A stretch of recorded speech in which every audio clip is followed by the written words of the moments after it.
think we're set to go. I say I think.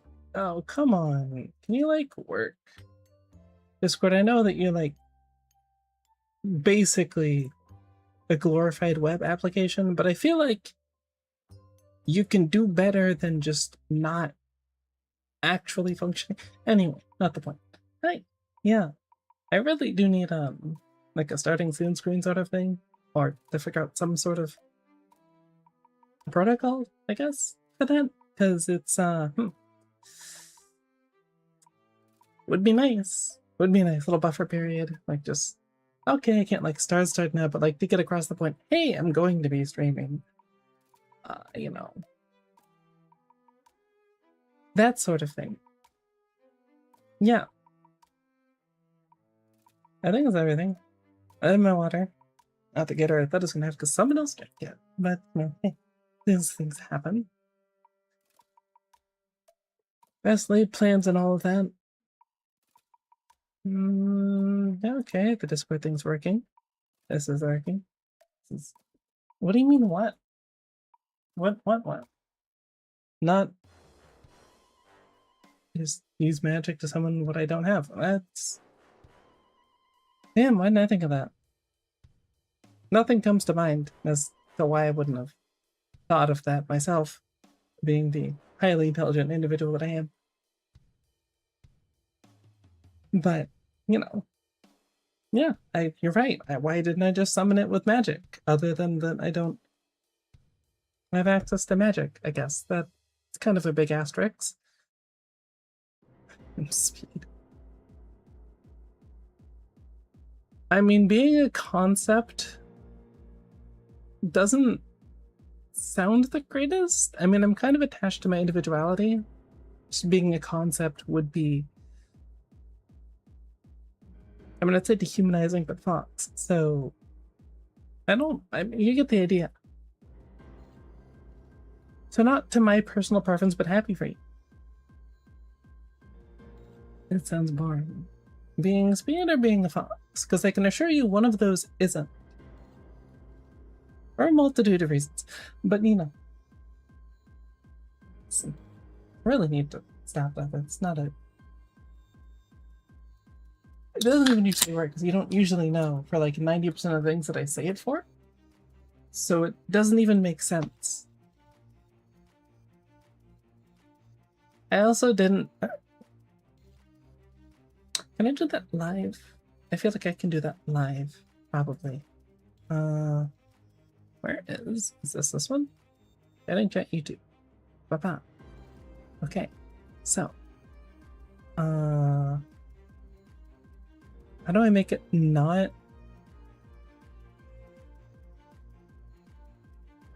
long?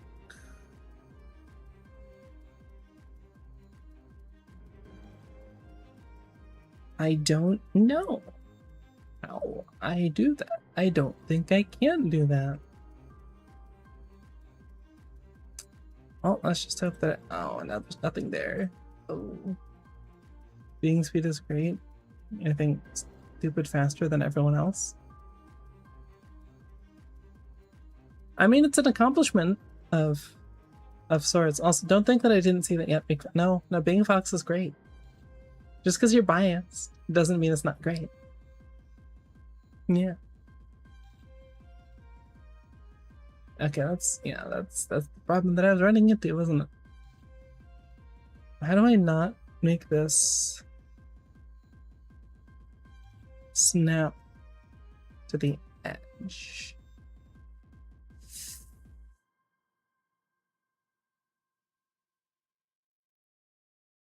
Of course I'm biased, but I wouldn't say that being a cat's, you know, boring. It's not my preference. That's the difference. Yeah. I keep an open mind. I'm just saying. This is gonna have to be something to look up. Yes. Oh no. Cats are not objectively superior. We've been over this. Charlie darling. No. No. No. It's just not true. They're cool. They do cool things. They're not objectively superior, though. Yeah. Just saying.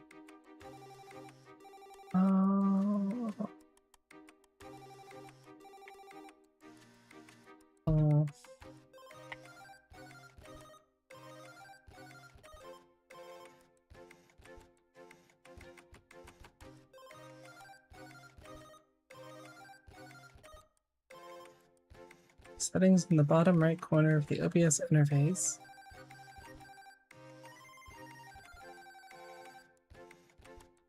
Control key. Huh? You know the control key.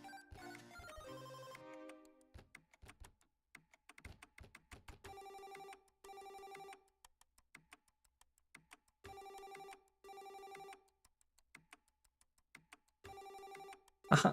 Okay, I think I got it. I think that's good. Lock it, and we're good. You just don't know the elite ball level knowledge? Okay, so now we're using... I mean, it could be like technically baseball or basketball, but usually it's basketball, I feel. Which is objectively just, I don't know, overloaded and kind of boring. There's too much scoring, okay? And all they really do is go back and forth across... How long is a basketball court? I don't really know. As opposed to, like, you know, soccer, hockey. I'll even throw in football. At least there's more going on there. Don't mean that it's much better, but, like, there's more going on. There's more variety and, like, a slower pace to baseball, which is its own decisions, but... You know, yeah. Yeah. You're welcome to think that. I'm just also welcome to disagree with you on it. No, that's not maybe the right word. Fundamental? No. Let's just say I disagree with you.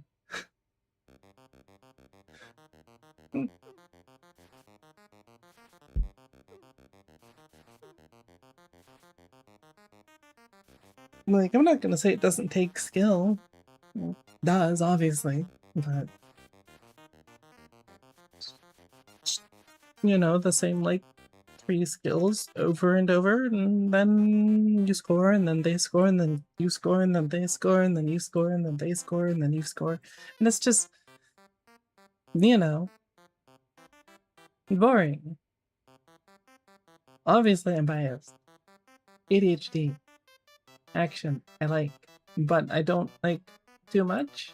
And like, hockey is not the lowest scoring game, especially these days, but it's still lower scoring than basketball, where you... Okay, look, if you're only paying attention to the game on average in the last quarter, being generous, then I'm just saying, like, you know, you could arguably just shorten the game to that and only have that. Or 2 halves, and then add on 2 halves. There's less monetization opportunities, sure, but that's not my problem. You can just... It's bloated. I don't know if I'd call it sports snob, but it's bloated. Not as boring as football. See, soccer is actually interesting. Less scoring than most other things, other than I think maybe baseball. Baseball probably is more. It's faster than golf though, so it has that going for it. As for American football, otherwise known as just football, because sorry, England, you literally called it soccer for the longest time until the United States started calling it soccer, and you're like, actually, screw you guys, we're just gonna call it football now. No. You started it. It is what it is. So, football, I don't watch because it's just a lot of standing around. But there's at least strategy involved. Like, they also score a lot comparatively, but I'd probably watch it over soccer. No, not soccer. Basketball? Basketball, that's the one. There's so many sports involving balls, you know, they're not based enough to be like hockey, which has a different shaped object that you get around the surface. I don't know. Bunch of followers or something. Lame. There's more strats in baseball? Basketball? You know what I mean? Why do we have two b-balls? Basketball? Baseball? What's next? Ball? What would that even be? I don't know. Doesn't matter. Moving on. You know, I don't know any in-depth knowledge about basketball because I don't have any interest. I just don't. Esports is more exciting than all of these, except hockey. I don't know if I can agree on the hockey front. Because hockey's hockey.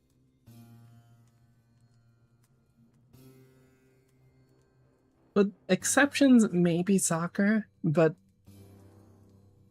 you look at the World Cup. Yeah, when they're just sitting there kicking the ball back and forth with no threat of anything happening, not the most exciting. I'll hand you that. But hockey is back, forth. There's opportunities on both ends. There's plenty of scoring, but not too much scoring. So there's still some tension and whatnot throughout the entire game. Whereas soccer, it can sometimes be like, oh, they scored one goal. Well, game's over. Which isn't the most exciting. Much as I do like soccer. Yes, I obviously prefer hockey. Everyone has preferences, okay? It's just how it is. I like not too much scoring, but not, you know, no reason to keep watching the entire game instead of the last, like, 10 minutes. Or 15 minutes or whatever. Don't actually know how long basketball games last.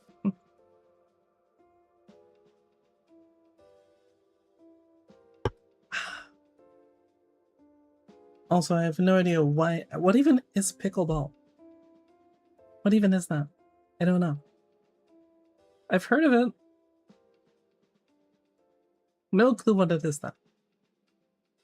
Not even remotely.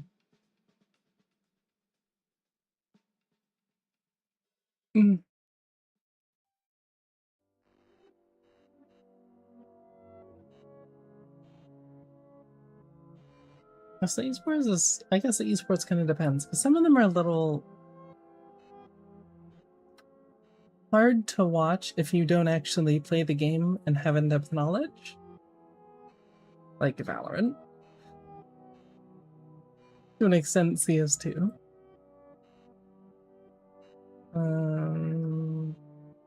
CS2 might have more visual clarity up front.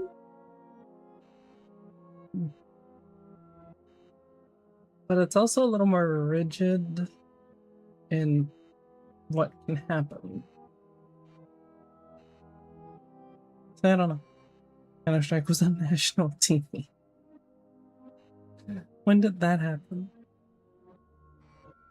Oh, it's discount tennis. Okay. I thought they had badminton, shuttlecocks, and all of that. Who the hell plays badminton then? Oh. Anyone can get into CS? Technically. Technically, anyone can get into Valorant as well. They're both, well, okay. Valorant is actually free to play, but if you want to play Premier and be less likely, for whatever the hell that means, to get cheaters in your lobby, you need to actually buy CS2.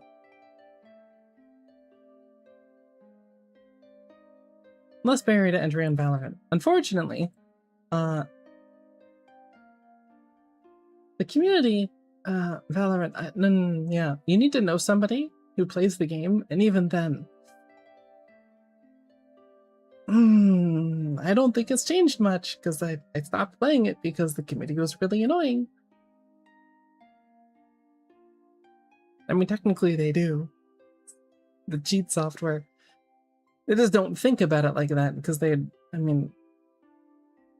cheating in a video game where there's literally nothing on the line but pride. They're not the greatest thinkers, okay? There's not a lot of in-depth thought going on in their head.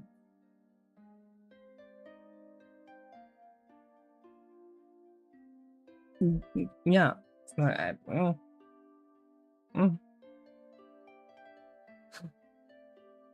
Me personally, like,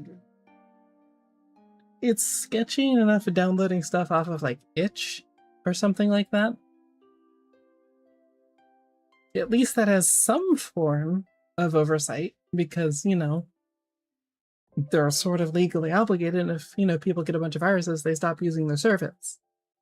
People don't care if you complain about getting a virus while downloading cheat software, because you're downloading cheat software.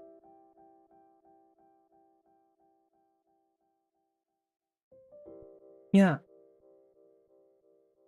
I don't know what they expected, but that, like... Hey, I'll give you money for this thing that I can't actually complain about what happens on the other side. You're totally not going to screw me over, right? Right? Right?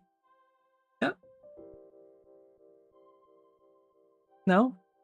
Oh? Oh, that's awkward. Not that all of them do, fortunately. Because they do want repeat customers, I guess. It's sort of difficult to, like, get word of mouth and whatnot if you brick all of their PCs after they get your software. But it would be nice if they didn't exist. Sadly, that is unlikely to be the case. Any point. That would require people to use brain cells and realize it doesn't make sense to cheat in a game with literally nothing on the line. And then when there is stuff on the line, why would you cheat and then jeopardize the stuff that's on the line? Like, to a point, professional competition is all about finding ways to inventively interpret the rules to an extent and find cheesy, odd interactions, or just trick your opponent in ways they're not expecting in order to win. It's not really, if you're going, there's in the saying of, what was it? Ghost Recon, I think it was, one of the books. Only the dead fight fair? Yeah, well, you don't outright break the rules, because that would be breaking the rules, but you, especially in stuff like soccer and hockey, you see it, you do what you can get away with. Just how it goes. To a certain extent, if it never crosses your mind, then you don't care about winning enough. It just becomes very weird when you do it in something that you're playing purely for fun. And I guess at best, internet karma? I don't know. Me personally, I don't care about Reddit clout in any way, shape, or form. I don't really like Reddit as a platform. Like, there's some cool stuff on it, but at its core, it is just a bunch of sounding chambers. Or echo chambers, I guess. Echo chambers. Which isn't great for innovation or even creating open communities, because so much of Reddit, and to an extent Discord as well, Maybe to a greater extent, actually, because it's hard to even search for Discords as readily. But, like, you're always at the mercy of the mods. And oftentimes you can't even post stuff that's not relevant to that subreddit. And what that means is up to the entirely to the mods. So some of them are less strict, and it's like, yeah, okay, that's connecting. Yeah, we'll allow it. Others are like, this doesn't actually specifically mention this because, yeah, it's like, okay, whatever. You're Redditor? Because that'd be kind of crazy. Define Redditor? Not really.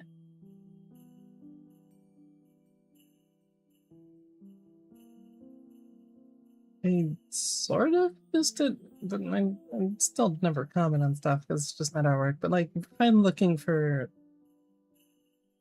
specific opinions on something in League or something like that, then sometimes, because I mean, you have to take it with a grain of salt because it is Reddit, but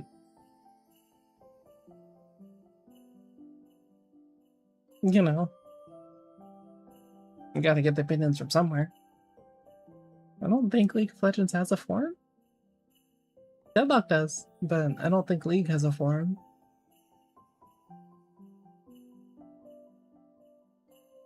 So yeah. I'm a bit tired. Oh no.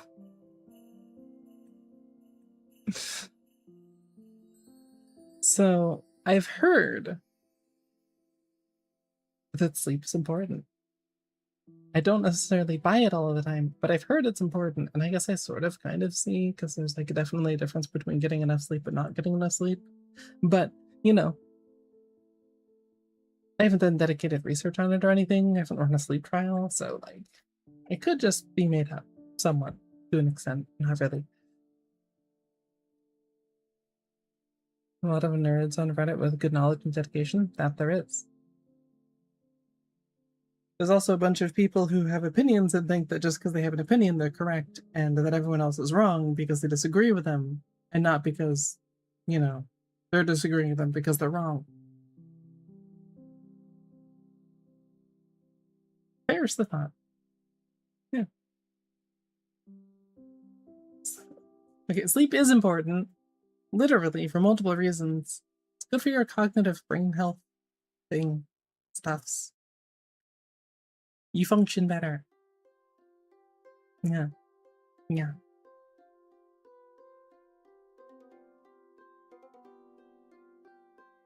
Narcissistic and complacent. Yeah. Yeah, I can see that. I can see that. Oh.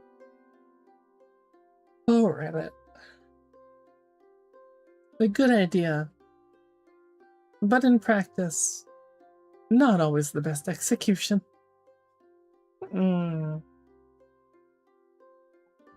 Still, people like belonging to things, which is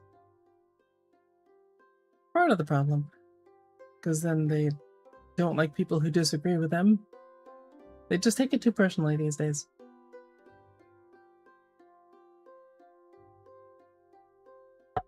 The ops? What?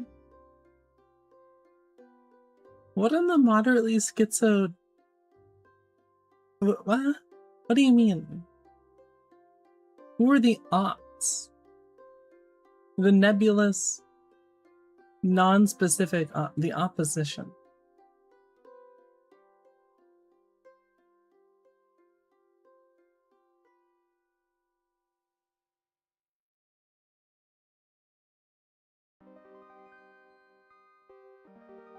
Yeah. Kind of.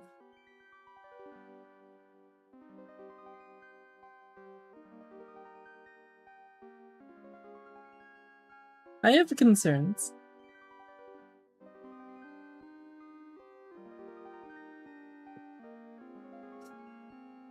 Because I don't think that specifically stops you from sleeping. I don't think they're literally right outside your house. You have a little brother that informs you of all the new slang.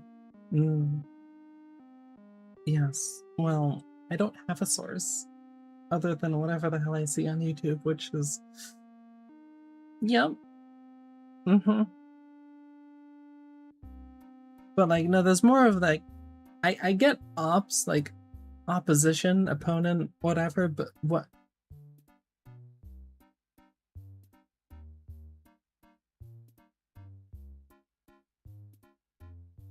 Yeah, sure, why not? That, yeah.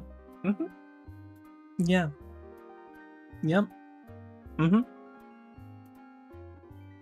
Definitely very close and relevant, and it stops you from sleeping. Probably not. Prepared for anything. Yes, see, slight asterisk problem with that. If you don't sleep, then you can't actually be prepared if something happens because you won't be at full capacity, and therefore incapable of actually dealing with whatever the problem is that would occur, theoretically. Yeah.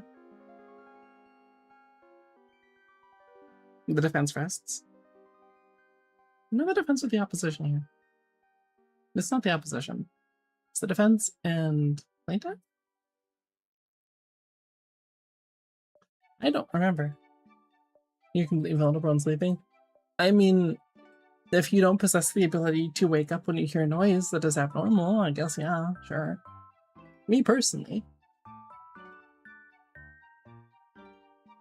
I notice things.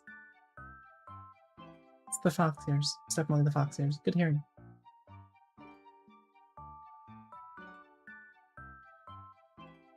Why would I even look this up? Legal terms?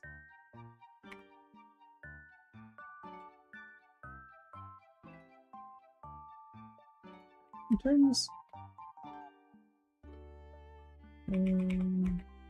I don't know why I put a space between court and room, but sure.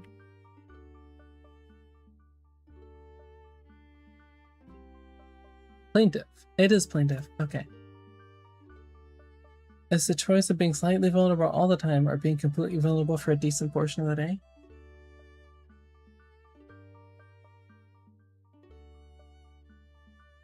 It definitely becomes more than slightly vulnerable. Sleep deprivation comes for us all, and it is not pleasant. Also, then if something happens, you can't choose to go to sleep because there's a thing happening, and then, I mean, in the military they do training to stay awake for like 3 days in a row, but after that point, even they can't really do it. In a pinch, sure, kind of, with medical help, we'll call it. But generally speaking, going longer than a day without sleep is just not healthy long term, mentally and physically. It's not great. Your body needs sleep to actually perform the vital functions that it has. Don't know all of them, but one of which is, you know, memory, compartmentalization, sort of de-stresses, and like, it does a bunch of weird things that I'm not a neurologist or a biologist. I have very vague knowledge of the subject existing and what it means to an extent, but I don't know the specifics, so I just know sleep good. That is the extent of what I've got. At the very least, resting. Which, if you need sleep, will transition into sleep probably, so I'm not that I'm saying you should sleep, but you should definitely at least rest. For no particular reason. Yeah.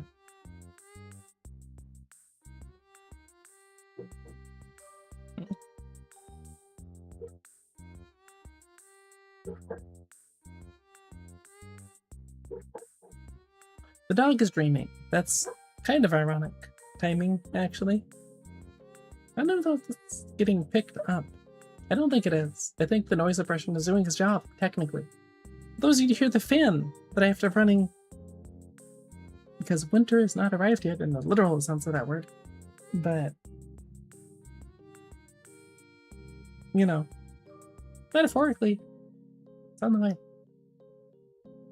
Although I will say that I thought El Nino would make it be warmer during the winter, but supposedly it's going to be colder than normal. Which, like, I'm all for.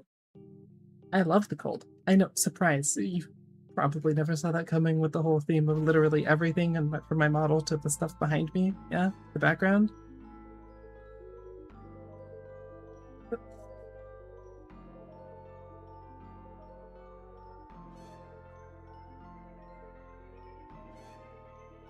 I was very confused for a second because YouTube likes automatically translating whatever you guys type and that could potentially be in another language.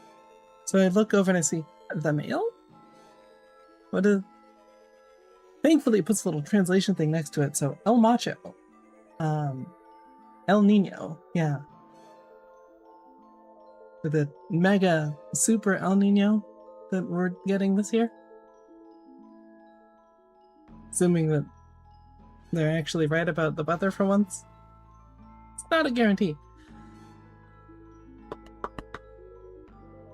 That said,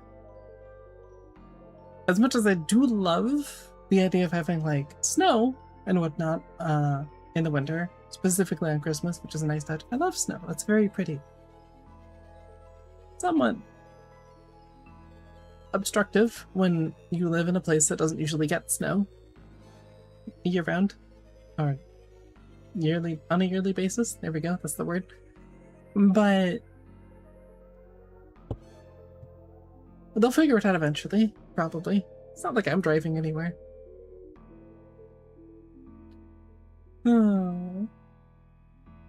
I'll still take cold over hot any day. Like, if it's 90 plus outside, what the hell are you gonna do? You take off all layers of clothing and what? Then what? Then what? That's all you can do. It's cold? Put on more layers. Sit under a blanket. Easy. Problem solved. Moo even. Exercise. I know. Bold statement to say on the internet. Exercise. But, you'd warm up. Wizard is, I already know, this is gonna be a sentence. The weather is controlled by the Illuminati lizard people who control the government, crab people who control the weather stations.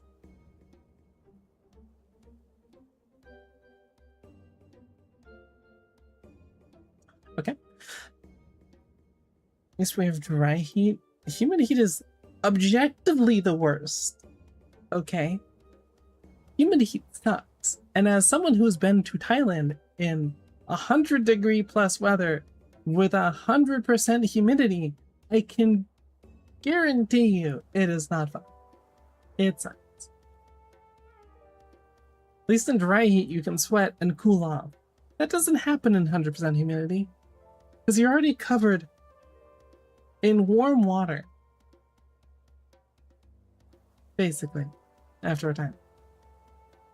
It's not... No, it's not fun. No. Nope.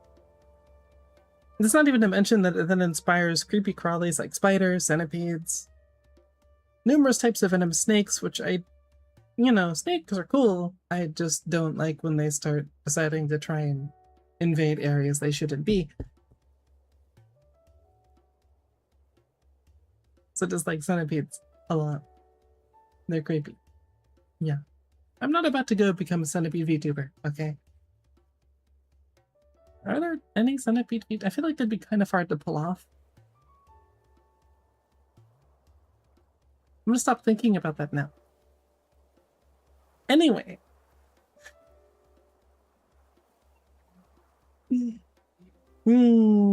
Scorpions are kind of cool though. Like, they're fine. They get a pass. As long as they stay out of my shoes. Yeah, not that I don't already check my shoes. Which I need to do again now that I've jinxed it before putting them on. But, yeah, scorpions like meandering into footwear at night. For reasons I can't be bothered to remember, just if you're in a part of the world that gets scorpions, you probably already know. But if you're visiting, check your shoes before you put them on. Or else. The or else here is very unpleasant and you don't want to experience it. Just saying. Unexpected snakes are the worst. Yeah, unfortunately, that's a lot of what you get with snakes. Yeah. And other creepy crawlies. Unexpected. If you can see them, usually that's a problem. Not always, but usually. Also leeches. Leeches. Leech. They're just kind of gross on principle, really. Very unsanitary, technically, as well. And they steal your blood, which is, you know, rude. So, not the biggest fan of leeches. Or most insects. Maybe all insects. I could get they're necessary, but I'd still prefer not to deal with them. Just as a general rule. Yeah. Lizards are cool though, they get a pass. They're just all cool, alright? They generally don't cause problems. And they're cute. And then there's Komodo dragons, which typically aren't a problem, so fine. But when they are a problem, you know, not they don't even have the common decency to be venomous. They're just poison you with all sorts of bacteria if they bite you. Because they don't brush their teeth. I feel like that kind of goes without saying. But, you know, now imagine if you ate a bunch of meat and you never brushed your teeth. It grows things. Things you don't want, generally speaking, to be anywhere near you. Never mind in your bloodstream. Which happens with Komodo dragons. That's how they kill things. Other than being gigantic lizards. Of course. The lizards control. Oh, we're back on that again.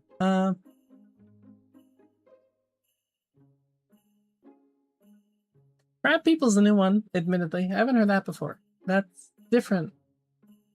That's different. I can't say I expected crab people.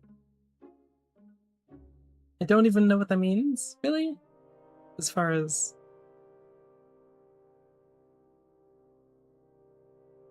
I don't even know. Where does that go? You know what? Moving on. Komodo dragons. I don't think I would call them cute. Okay. Admittedly. They're cool. From a distance. But they're not really in the category of, you know, puppies, kittens, small birds, that sort of thing.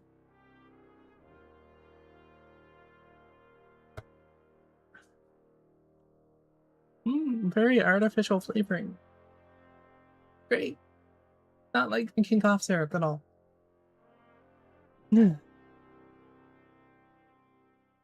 South Park? Brain? South Park showed you crab people. This explains why I've never heard of it. I've never really watched South Park. Did a couple of episodes, but they're like crabs and people. That is, believe it or not, that is not the most helpful statement that I've ever read in my life. That doesn't at all narrow it down, actually, come to think of it. That doesn't narrow it down in the slightest. Yeah. That's, okay.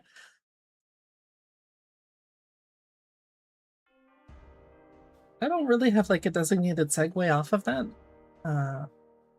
Believe it or not. I didn't expect crab people to come up. The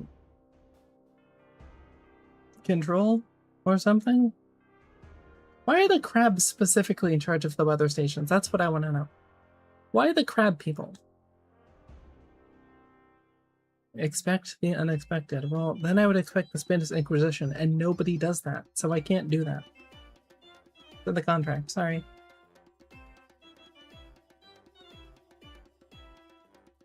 Because they want warmer weather? I don't think that's true. Specifically the specimen in the Bering Sea, for instance. They kind of want cold weather still. The Chinese fortune cookie told you to expect the unexpected. Is there a different kind of fortune cookie, actually? I mean, you kind of get them at Thai restaurants, so I guess, yeah. Did it? I assume it started in China? I don't know. But it's just kind of an Asian thing at this point. At least if you go to an Asian restaurant and somewhere that isn't Asia.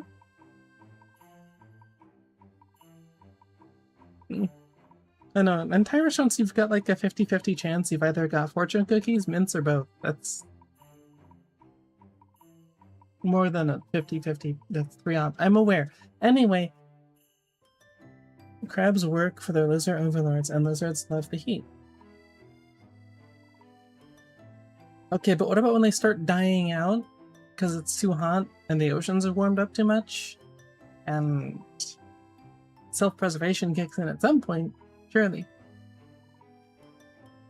So what then? Do they like stage in coup?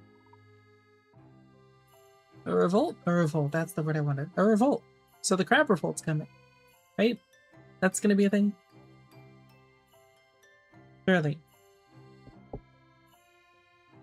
So they're only letting it get slightly hot?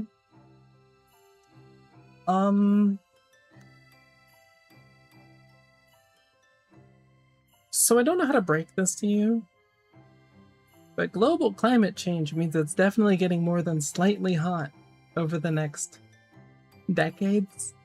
Yeah,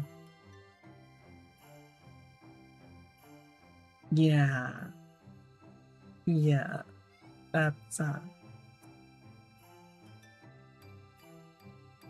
I don't know exactly how this works. I think it's like 2.5 degree higher on average. I think? Or is it 5 degrees? Something like that. But that also means climates change more than that, it seems like. Because it doesn't sound horrible if, you know, it's like 70 degrees, you go to 72 degrees. But, a walling effect or something? I don't know. Point is, they missed the deadline to like actually get emissions below the point where it wouldn't do that.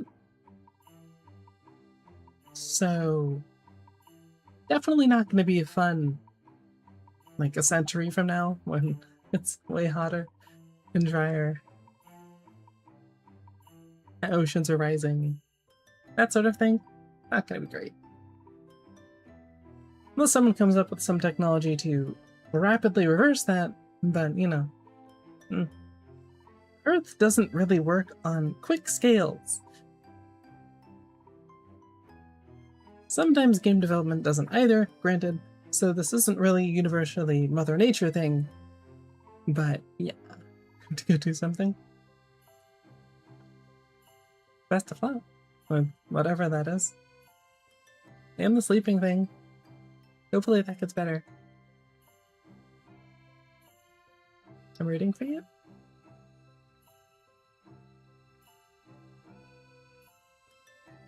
You're still here when I'm done? Probably. I mean, I don't have a set amount of time, but I kind of have a topic.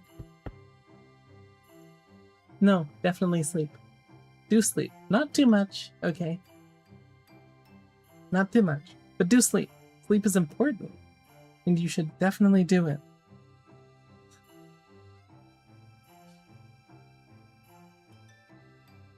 I refer back to my previous point about not getting sleep means they will catch you lacking because you will be lacking more often than if you just slept for like 6 hours a day.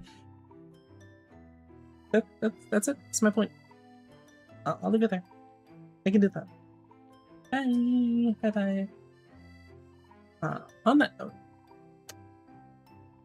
So Deadlock.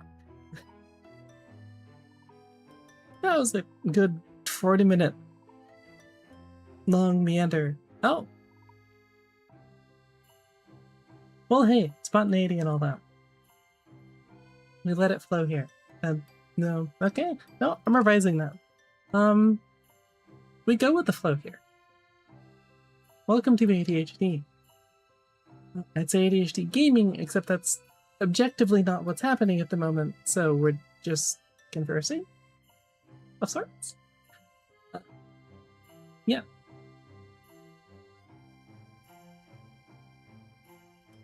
So to preface, I do like Deadlock. Okay, I actually do enjoy it, and I've gotten back into playing it more recently, partially because League has been pissing me off. More specifically, the player base and the fact that every game I get into seems to be some horrendous, utter catastrophe of matchmaking, or just people who don't actually want to be there for rather whatever reasons, because they literally keep it up to play the. But anyway, the Deadlock is, by virtue of being a smaller community who sort of are kind of handpicked to an extent, because like you gotta know somebody who is actually part of it and theoretically enjoys playing the game, and therefore invites their friends who probably like what they like and therefore enjoy playing the game, but it doesn't always end up that way because people still want to troll and be douchebags to be douchebags, but you know, there's less of it. Sort of like there was less of it in the beginning of Valorant. Here's hoping. Stays relatively clean, but I do have some problems beyond the whole matchmaking thing with the Deadlock, which recently just got its matchmaking update, which is large and not the content update that I'm looking forward to, that hopefully adds more characters that I actually like playing. Yeah, my current rotation is, let's see, Silver, I'd say, is probably the one who I'd play the most. I just got her to the point that I can actually use her in Ranked. Before that I was just playing Infernus, but Infernus doesn't really fit the playstyle that I have, which is definitely more aggressive in nature. I like getting ahead early and then snowballing. It's what I'm good at. Still figuring out exactly what that looks like in Deadlock. It's a bit different than League. There's an entire person extra to start with. Okay, there's still technically 3 lanes, but like there's no designated jungler. Everyone can kind of go jungle, but only sort of really technically, not always the case, depending on who you're playing and what part of the game you're in. Like, can you, like, heck off, please? I'm trying to talk. It's very rude. Anyway. Actually, decent segue. Speaking of characters, that is my biggest gripe with the game. Other than Guardians being utter dogshit and worthless for anything. They do no damage.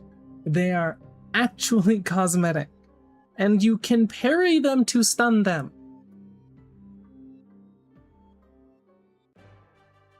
I get that you really like your parry mechanic and like the minigame with heavy melee and light melee technically too, and parrying them. First off, I don't know if they've fixed it yet, because they haven't put out another patch notes, but there's a bug with this patch where sometimes there's just no heavy melee sound. It's supposed to play recognizable audio because you are, you know, in a 3D environment, you can't see around you on everything. So you need to be able to hear if someone's trying to heavy melee you from behind, sort of thing. Sometimes it doesn't work. Sometimes the ping's a little bit off, so then you don't actually get the parry that you thought you were parrying. It isn't great. But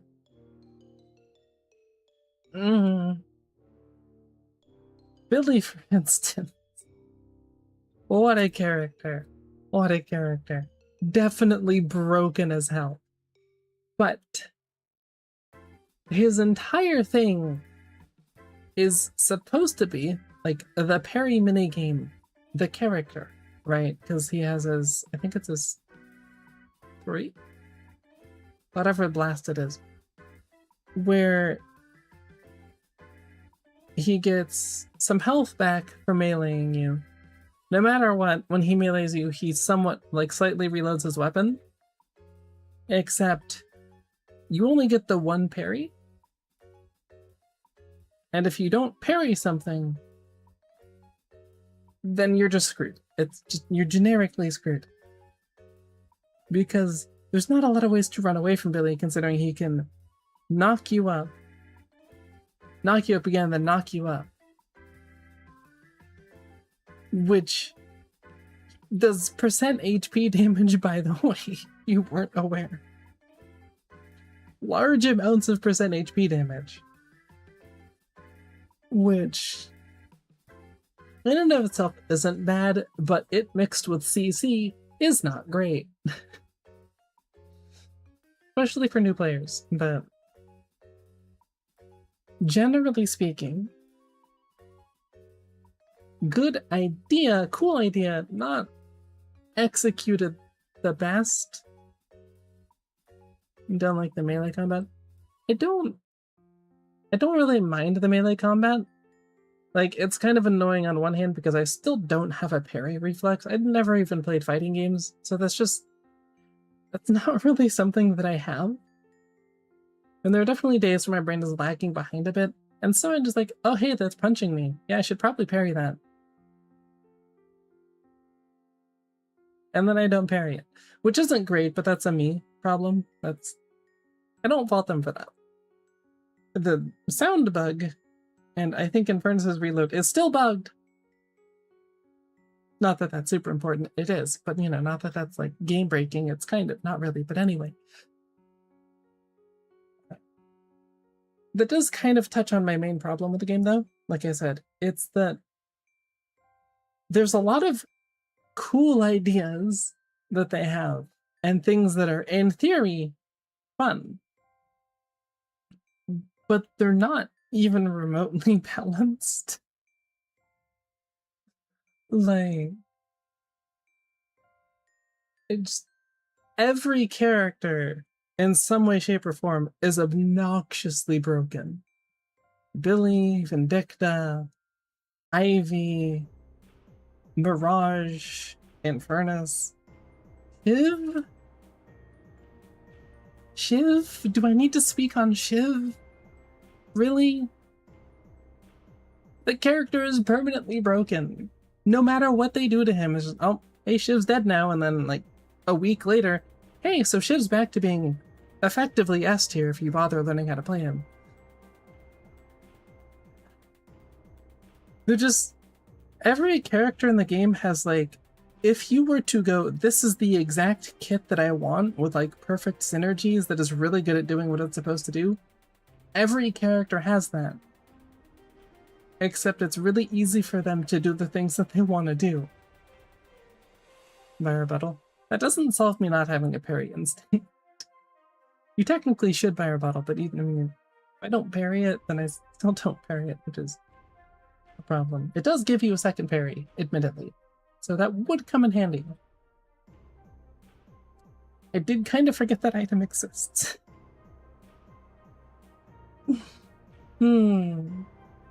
Okay, that's another thing that I need to work on more. Is, okay, there's a lot of items, and I'm not perfectly dialed in on the specific situations where I should buy specific items. That's just gonna come with playing the game more. Unfortunately, that's just how it's gonna work out. But so that's why I'm not focusing on that. Most of my problem is with the kits of the characters, and also that everyone is a glorified M1 carry. Like, I get it's a third-person MOBA shooter, right? But I think they focused a little bit too hard on the whole shooter part of it, in that you have no character, which also doesn't heavily incentivize in some way, shape, or form left-clicking on people to do a lot of your damage. Like Celeste, for instance, who's supposed to be a battle mage, but instead is focused around needing to master mobility, a shield which is very counterintuitive for what you'd expect when you hear the word shield. Her 3, which just buffs everything else about her kit because it amps her AP or spirit. And then also her 1 is all of her damage. She is literally M1 carry with extra steps. If you land your 1 on them, they probably die because you get lifesteal and it does on-hit damage. But if you don't land your 1, you're not killing them, ever. And I don't know if you ever tried to run away from a Celeste, but... And then she puts on her shield, which eventually gives her move speed when she gets that spec'd into. And so you have to pop the shield to do damage to her. But if you pop the shield, which doesn't last a very small amount of time, then you get silenced and take damage. And so you can't use any movement abilities you have, or any abilities really. It's just like, their kits are too efficient. They're just too effective and efficient at what they want to do. But you know, the M1 carries especially, oh god, if I'm right. Okay, first off, I'll use League because I have more experience in League, having played the game for like 3 years at this point. Pretty tapped into what those characters will not can do. So in League, you have the role AD carry, which is you play in the bot lane because it's a top-down MOBA, right? Typical MOBA. So the top lane, middle lane, and then bot lane, which is where you find the AD carry and support roles. The AD carry is traditionally, not so much these days, but traditionally, a ranged, consistent damage over time type character. All they really provide is damage. There's some variation in the kits where they'll have some sort of CC, usually, but generally speaking, they're built around kiting their opponent. What you don't see on them, in terms of a CC ability, is a point-and-click stun that silences your ability to actually move and use stamina like Deadlock. Kind of requires you to do. And then also just beam you to death in like 3 seconds if you're lucky. Yes, I'm referring to Rant. Because I can't think of a single character who wanted to kite people that wouldn't love the ability to have a homing projectile that they throw out that does numerous different effects, one of which is healing them or reducing the opponent's bullet resist, or just doing more damage, or all of it. An ability to literally teleport away, a long distance away, mind you, not even a short distance, a very long distance away. And then also infinite ammo and higher fire rate. On top of then having an ultimate that allows you to point and click, lock somebody down, and then move them to another location. On top of that, which also silences their movement and use of abilities.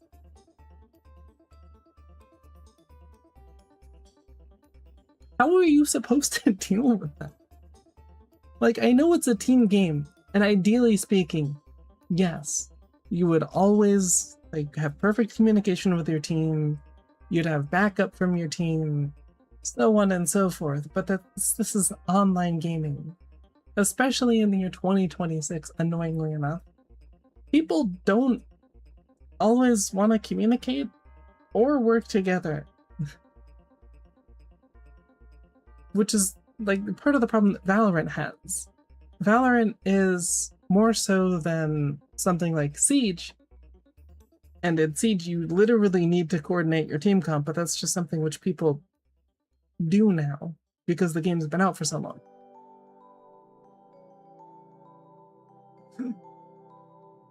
But you need communication in Valorant, and for people to actually play their roles.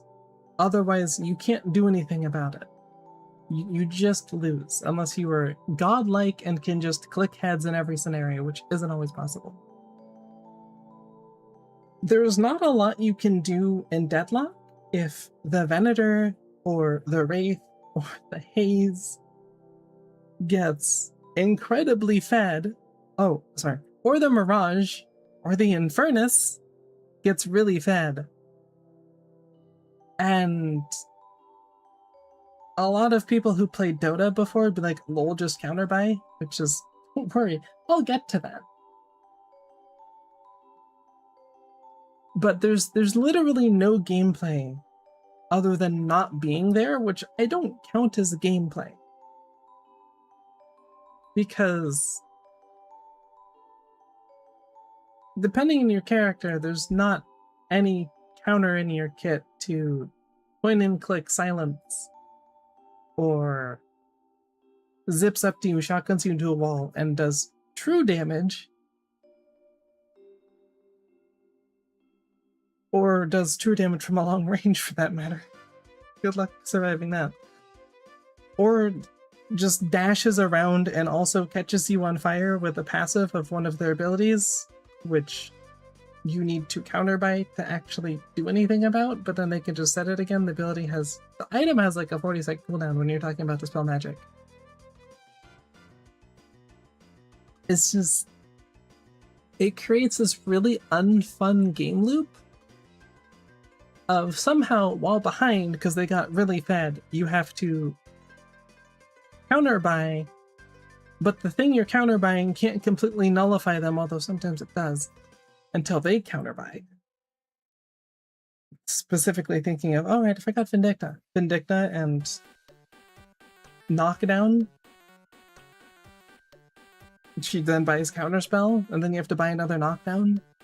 Then she probably buys Unstoppable or Indomitable, so you have to buy another Knockdown or Phantom Strike. It's just like, on the top layer, it's a really cool strategic dynamic going on where you're trying to counter them and they're counting you, which is, you know, applicable to Warfare. True. But realistically, especially when you're new to the game, it's not explicitly explained. Especially if it's your first experience with a MOBA, you are going to be in hell. It's not ideal. Because I'd say even more so than in League, you have to know what every character does, because otherwise, I mean, granted, unlike in League, you can see mid-game what their abilities do, which is cool. I like that. That's a nice touch. But it's there because if that wasn't there, you literally wouldn't be able to do anything about them, unless you pulled open a wiki with their abilities on it. And as League learned, which is why it's even more baffling that Deadlock seems to be making the same mistakes that other MOBAs, including Dota, have presumably learned at some point over the many years that they've been out. People don't really like building defensively, they want to do damage. Obviously, there's a balance there. You can't just have everyone doing infinite damage. Obviously, which they still kind of do in Deadlock, because even the quote-unquote supports can one-shot you. Take your pick as to which one of those is the most egregious. But it's just, there's so many little pain points which I can very easily see turning someone off from the game if they're new. Which I don't want, because I like the game overall most of the time. Okay, most of the time. There's definitely moments where it's very frustrating, but once you get used to it, it's at least playable. Not perfect, but it's playable. My hope is that they address that, but I don't get how they tread the path that other MOBAs have already done and make the same mistakes. Sure, it's still in beta. But, I mean, for instance, there's a character in League of Legends called Twisted Fate. As many people found out, I found out, because League Classic got released, which is just taking the game back to a much earlier date in terms of a balance and what the characters did and the visuals and whatnot as far as the map and what it looks like. Still more high fidelity than it was then, but that's not the point. The Twisted Fate in Modern League has a point-and-click stun, which is as annoying as it sounds, because it's got a very low cooldown, a poke ability, and an ability that is objectively disgustingly broken because it gives him occasional bursts of damage, which is whatever, but also he gets extra gold for just CSing, which... okay. And then his ult, which is global vision on all of the enemies. Oh, on all of the enemy, and then not truly global, but basically effectively global ability to teleport wherever he wants after he activates it for a short period of time. Only the one time, as far as the teleporting per cast of the ultimate, but still, that's incredibly powerful, right? In League Classic, he still has the same W. I don't actually know what his 3 is. I don't... His 3, his E League. I don't know if that's the same. But his ult is only the vision component of what it is in Modern. Oh no, sorry. Yeah, no. And his 3 is the teleport component on a basic ability. So when... at one point, for a very short amount of time, because they apparently realized, oh hey, this is kind of like ridiculously broken, maybe we shouldn't do that. He had the ability to teleport anywhere on the map with a point-and-click stun, or slow, every like 30 seconds. Imagine if Mirage could just teleport around the map anywhere every 30 seconds on a basic ability. Yeah. The problem with the Deadlock is there's a lot of characters that have abilities like that still. Like, Wraith's ult is at least an ultimate, but also the only downside of M1 carries is needing to reload after, you know, they need to land their shots and whatnot. Her 3 means she doesn't have to once she levels it up to tier 3. Graves, if you want to count Graves, she has her 2 and her ult, which you just can't fight her during. Even if she's way behind in souls, she'll still outmuscle you if you try and fight her when she's playing around her 2 and her ultimate being right there. There's not a lot of ways to win that unless you're giga-fed. Venator will just straight up tank everything you throw at him and outdamage you with both his gun and if you get shotgunned into a wall, because sorry, you just don't have the ability to keep perfect track of everything around you in your environment, which new players won't have because they're keeping track of a lot. And then also he has a damage over time AoE ability, which he gets because reasons. It's also my biggest pet peeve with Venator is that he literally doesn't have a point in the game where he isn't strong. I don't know how, because it's just common with every other character. They are strong either early and they need to snowball, or they get stronger at the mid game but then they don't scale super hard late, or they scale into the late game really, really hard, which... oh god. But they aren't strong at the other points in the game. Venator is strong early, he's strong mid, and he's strong late. There's no downsides to this character. He's kind of slow now, but like he's still like the inevitable demise. Because you can build weighted shots, and now him being slow really doesn't matter as much, does it? Because you physically can't run away. Which gets us to counter buying. Because the only way to counter that is either Divine Barrier, which will cleanse the effects, or Dispel Magic, which will cleanse the effect. But then he just has to shoot you again to build it up, which if he's really close, because he slowed you down, he will do. Yes, there's a component of get good with movement noob in this. Inevitably, if you get really good at movement in Deadlock, you sort of ascend to a degree. It's just true. It's something I need to work on. But that's not going to save you from Wraith.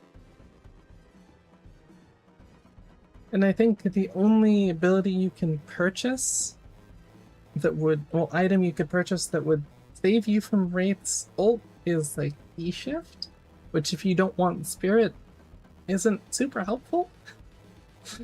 Because it's a 6,400 soul item that you would have to opt into in order to not get insta-Wraith ulted.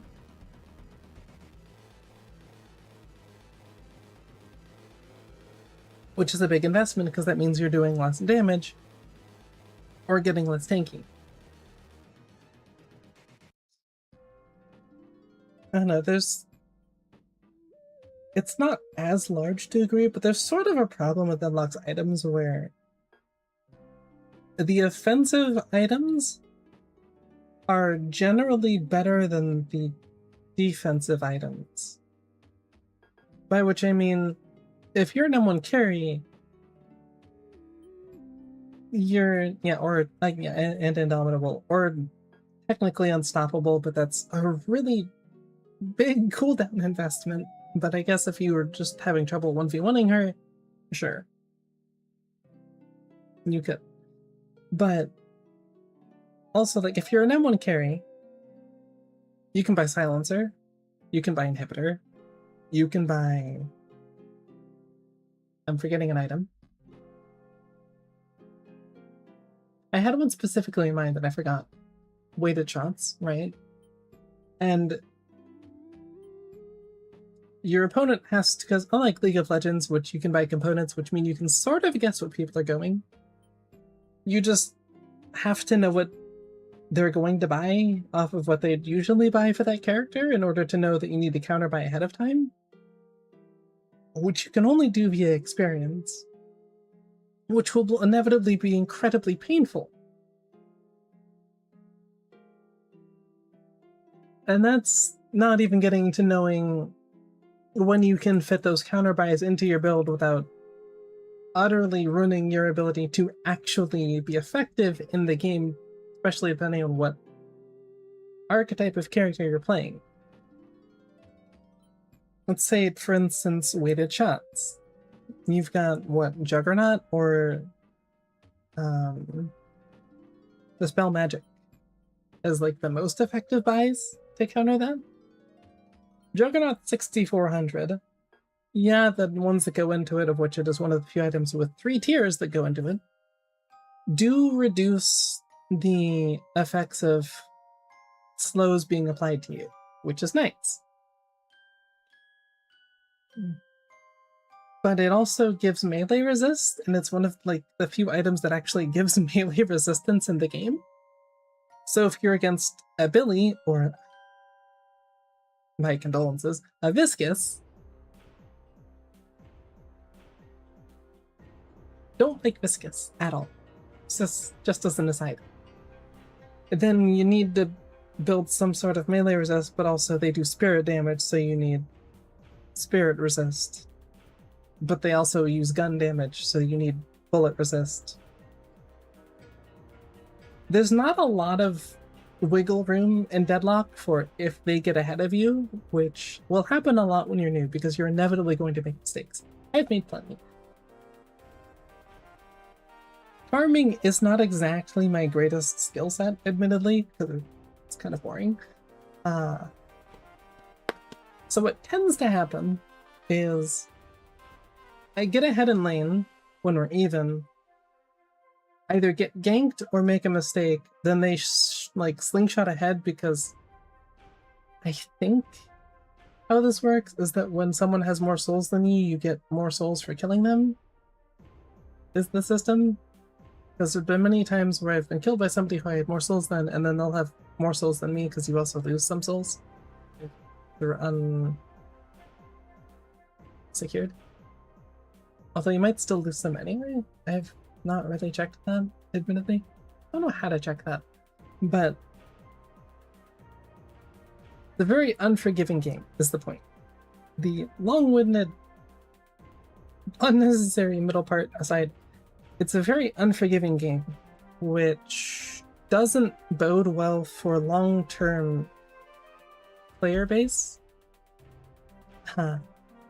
Which is kind of necessary to have a healthy game. I don't even know how they're going to monetize it. I'd assume skins.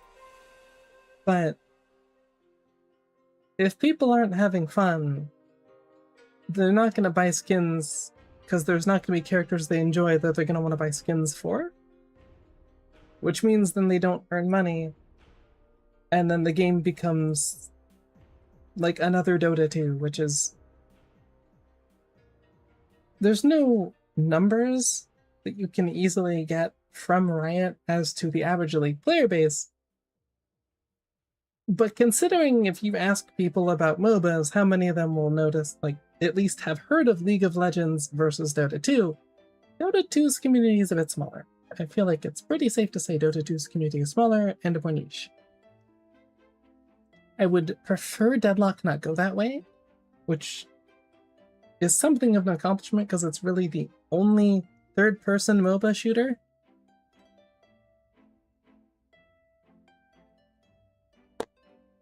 But as it stands, that's kind of the direction they're headed. Between characters with overloaded kits and a very complex item system that requires you to play a lot of games to know exactly what to buy when. And sure, you can get away with like finding a simple build and left writing it, but that requires you to have something else, which is mechanics, whether that's movement or aim. And that's like, some people are better at strategy, some people are better in like the movement mechanical area, and other people are really good at shooting things and tracking. I'm like okay at tracking, but not bad at it at the very least.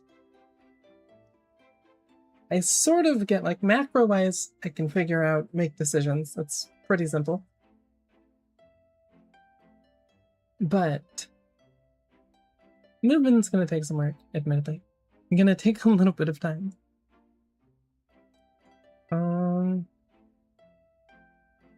But not everyone is going to be as enamored with the game right off the bat to stick around long enough to learn those things. And sure, there's Street Brawl, technically, but that's like a good practice of mechanics, sure. It doesn't teach you what to buy when, because the options it's more of like you already know what's technically the best for your character, and then you have to work off of what options you are given to pick what is most effective for your character at the moment. And yeah, I don't know, they kind of need like an itemization guide, but like it's so easy to say, oh, you need an itemization guide. Who's gonna make that? It is a very complex, in-depth topic with a lot of asterisks and many different points. So I don't envy them, but it literally needs that with the current system in place, because okay. So another gripe is the item system itself. It's cool that they have it set up so that you have like weapon damage items, spirit damage items, and HP. I'm in double quotation marks for that one. HP items as their own separate categories, and you've got like break points for where you get more of the weapon damage or spirit or HP, depending on how much you've invested into that category. Cool idea. However, you have stuff like Inhibitor, which gives you HP, also adds to the green category, but reduces their damage output by 35%, and at least they nerfed it, and it now gives 15% instead of 25% weapon damage.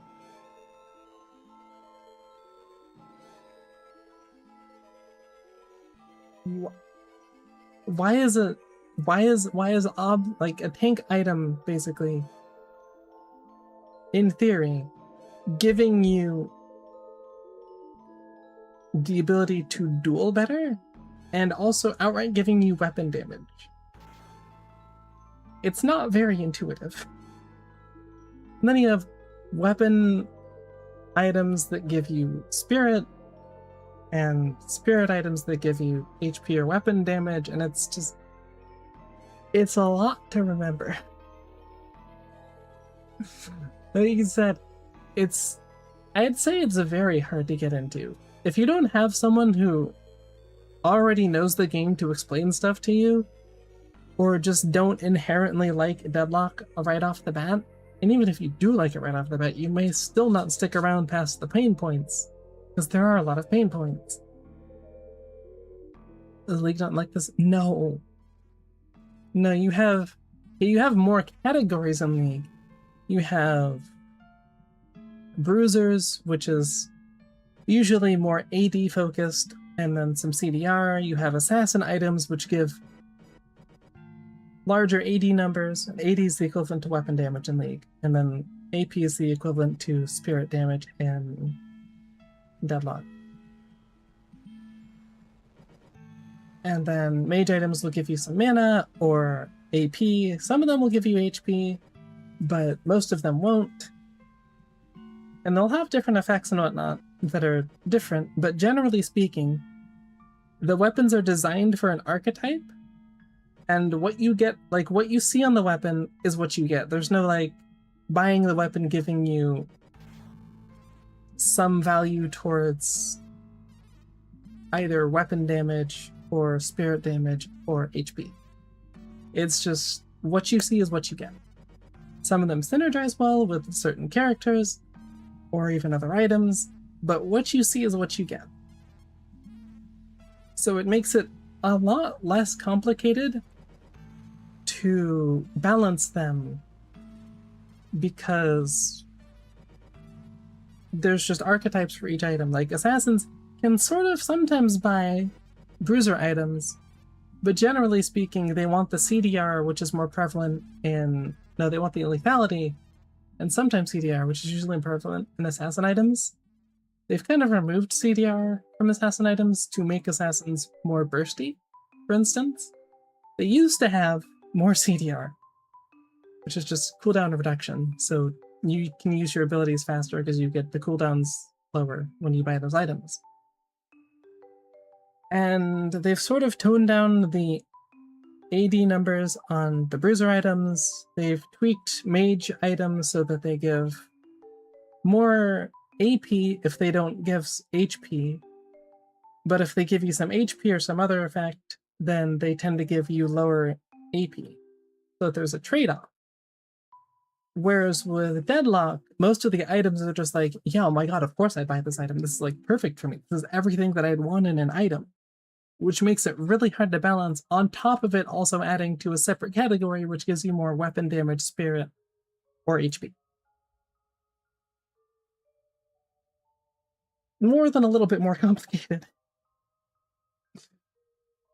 It's cool, but they have not gotten the items to a point that makes coherent sense. They're not logical in terms of what they give you. Like even cutting out the whole being of their own separate categories thing and adding to that category. Like I said, Inhibitor. It gives you weapon damage, it gives you HP, and it also reduces the outputting damage of whoever you're shooting. That's a lot of things on one item. The more that the items in and of themselves do, And the more value they provide, the harder it gets to balance them appropriately. That's why at times in Deadlock you can feel like someone just got a massive power spike and there's literally nothing you can do about it. They just finish their item first. And again, the only way to counter something like the passive effective inhibitor, removing 35% of your damage, is to buy Dispel Magic. And I only think that works. It should work, theoretically, because it does stuff like Dispel Infernus E passive, well, 3 passive. That's gonna get confusing. But it doesn't make things super clear. Because unless you look on the left side of your screen, you're not gonna even see that, oh hey, they're applying this passive effect to me through inhibitor, which is taking away 35% of my damage. Like, forget most people if they're new not knowing to look over there. Not all of them are going to be able to consciously look at that in the middle of a team fight and go, oh, that's the problem, right? Because team fights in Deadlock are really hectic. Which, one sec, I need to get to something. Forgot about it.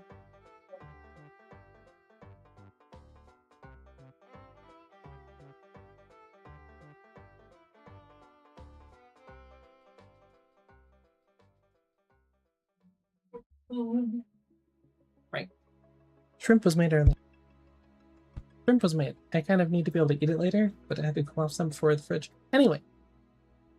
Deadlock team fights are very hectic. One-on-one isn't as bad, because it's your abilities and their abilities to keep track of. And their items, technically. But you should generally be pressing tab to check someone's items before you are going to fight them anyway. That's just good practice. Like, that is a skill that you learn, right? I'm fine with that. But keeping track of their items, passives and actives, your items, passives and actives, their abilities and what they've used and what the cooldowns are on that is a lot to deal with. Like, ADHD, I do tend to get overwhelmed a lot in teamfights, specifically because they're just so hectic. Like, I could see how there's an adrenaline rush to them, but I mean, you have stuff like a Lash being 30 feet up in the air, trying to pay attention to his ultimate. Also, there's grave zombies running around with skulls also, and then maybe like page abilities and worrying about that. Never mind if someone like Haze or Mirage built Ricochet, and then you're taking damage from that just because you happen to be next to the person they're shooting, or minions that they're shooting. It's overwhelm someone who's not intimately familiar with what's going on very quickly.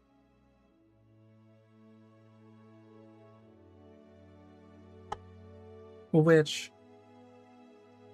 as much as Deadlock has done a better job with visual clutter than most games, because let me tell you, there's some League team fights you cannot tell what's going on. You're like, things are happening? They're flashes of color.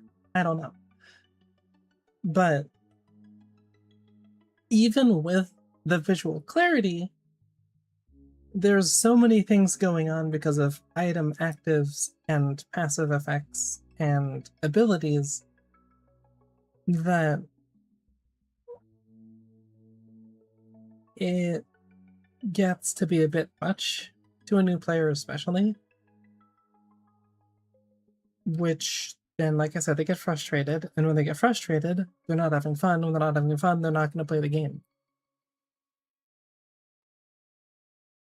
That one's a little more complicated to figure out. Like, to a certain extent, you just kind of have to get used to it.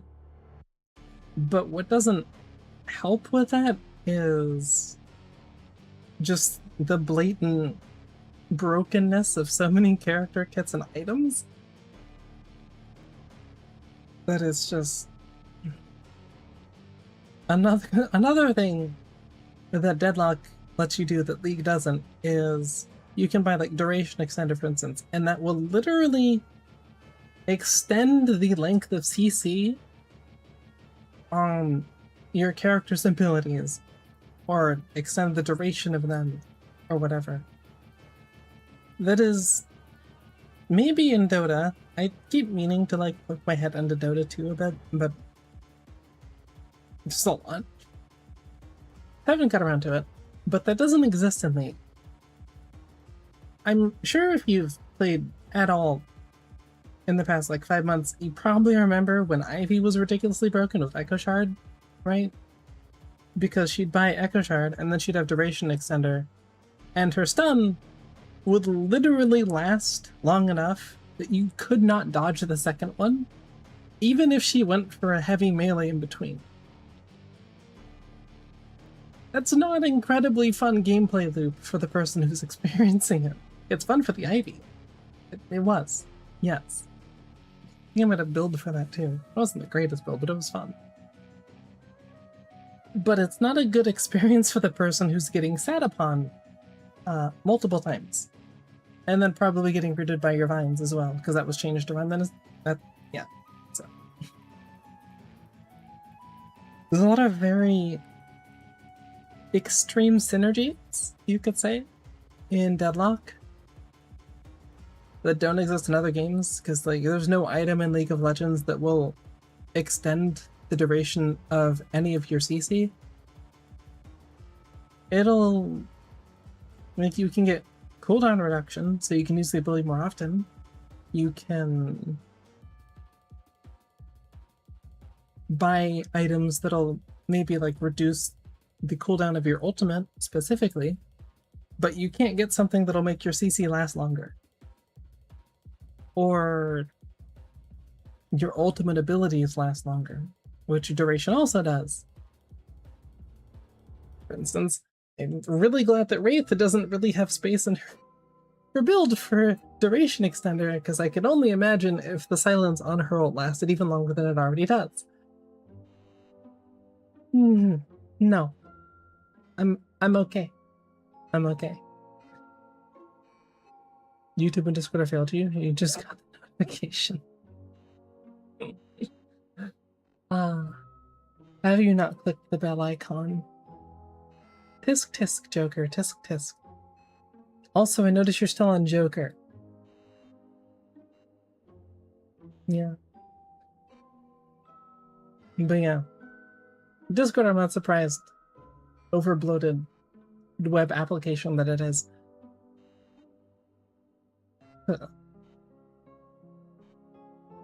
But yeah, welcome to the Deadlock Rant. The game that I love and also kind of hate at times. Because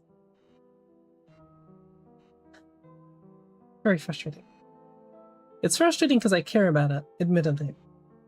Like, if I didn't care about it, I wouldn't care. Obviously. Yeah, but you know what I mean. But just... they make items and kits way too efficient, which makes the pain points of the game more pain pointy.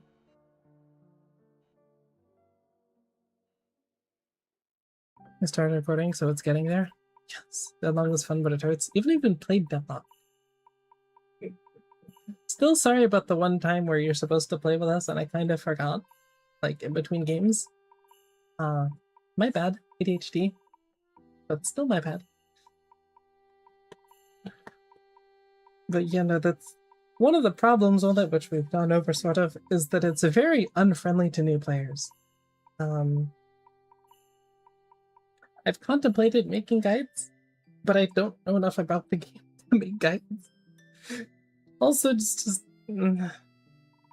I tend to learn by doing. So, like, I can explain the things that I know, but there's a lot that I don't know. And it's not always the best way to explain it either. Also, it's not necessarily the type of content that I'd want to make. I don't really know how I'd make that interesting, because trying to avoid doing like super fancy cuts or complicated stuff so that I can actually get the content out. Which reminds me, I need to record for that later. Do it in this. Okay, like, not forgotten, just, I mean, you also didn't speak up, to be fair. Right, okay. You could have typed something. I forget things, which reminds me, I need you to,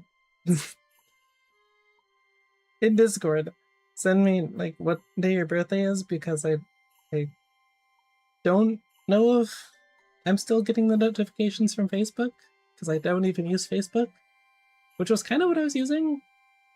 Have I mentioned that I suck at remembering dates? Because I suck at remembering dates, amongst other things. So yeah, for no particular reason,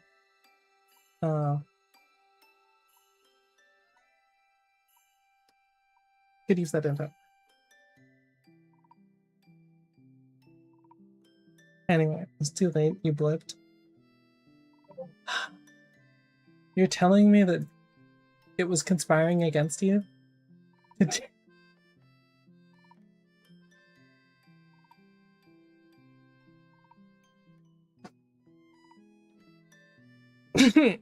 You know, I remember things when they're relevant, I just don't necessarily know that they're relevant. So it's kind of convenient. So happy birthday. Yeah. Yes. Oh.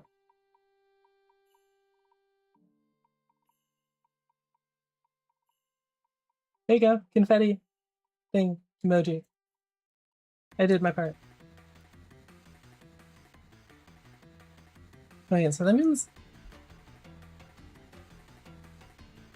3 people that within family and friends have birthdays in August. My mom was on the 5th.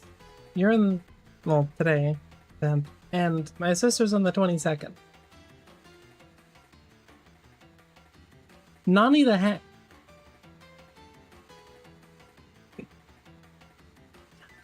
I usually have good timing though, so there's that. Except for when I ignore my intuition and then I have horrible timing, which becomes relevant in Deadlock more often than I'd like. Yeah. Yeah. Is there anything else I wanted to rant about in Deadlock? Or do I like let that sit for a moment and then come back to it? It feels like, yeah, weird. I haven't decided if I want to turn that into a video. I might.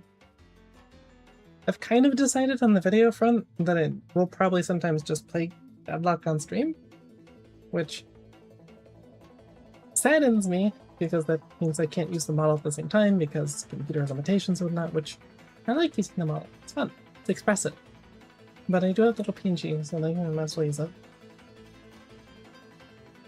And then I can just take those and sort of edit them down Pazang style, which I'm so sad that he's... I think, because he's Korean, right? So I think he's having to do his military service thing, which they're all obligated to do, at least the men, I think. I don't know if the women are. So he's not making content for a while, which makes me sad. But that's the style that I want to go for with Deadlock. I don't really want to do League. I don't feel like... I like League. I play it a lot. But I don't feel like my skill set transfers super well to League, because it's mostly... I'm a shooter. I was a shooter growing up. Call of Duty, Battlefield, that sort of thing. Halo. Less stuff. But yeah. So like that at least transfers over to Deadlock, and I have them like macro knowledge and stuff from League, which transfers over. But I like the movement. I need to get better at it, but I like the movement. T-Rex says a family member share your birthday. It's a good thing you're doing those recordings. Still plenty of stories. Oh, just think if you'd like gotten a reality TV show years ago, you would be rich. You that would have paid for content creation. I'm just saying. I'm just saying. I had the idea. I brought it up. I was denied. I'm not just gonna do it. We never played COD or Battlefield. No, of course not. Yeah, no, that definitely wasn't where we met or anything. No. Modern Warfare 2 is a perfectly wholesome lobby experience, by the way. Don't worry about it. Don't look anything up about it either. If you're in public or watching with family members. Yeah. So yeah. It's a missed opportunity, much like me starting content creation sooner. For reasons of trans and depression, technically, but you know. Random hobbies you could have funded with that money? Yeah. Yeah. I really do need to. Oh, that reminds me of unrelated to Deadlock braid that I have. Because, like, oh, okay. I do need to make money, but no. And YouTube in their infinite wisdom has decided to change the monetization requirements to be double what it currently is starting next February.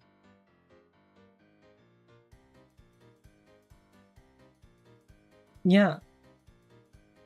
A lot.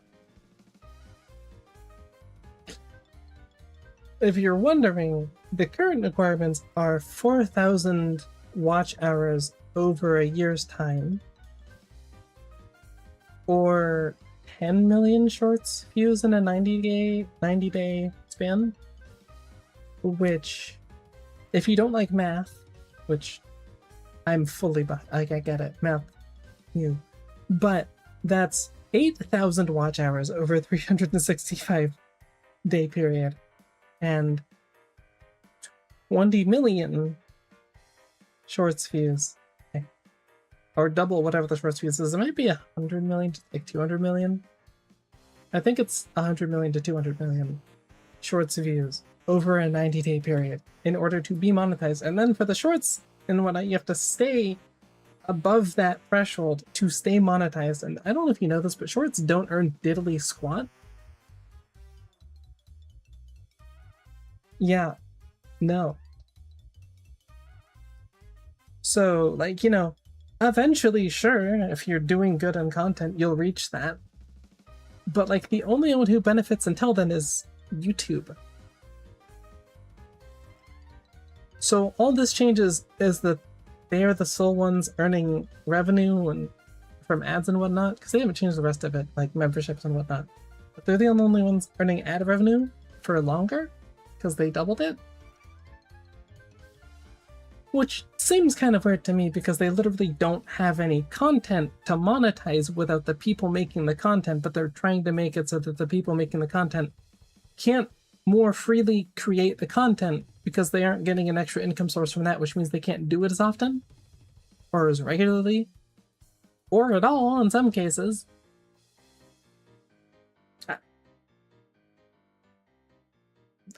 Seems kind of counterintuitive to me. Just seems very greedy to me. Just saying.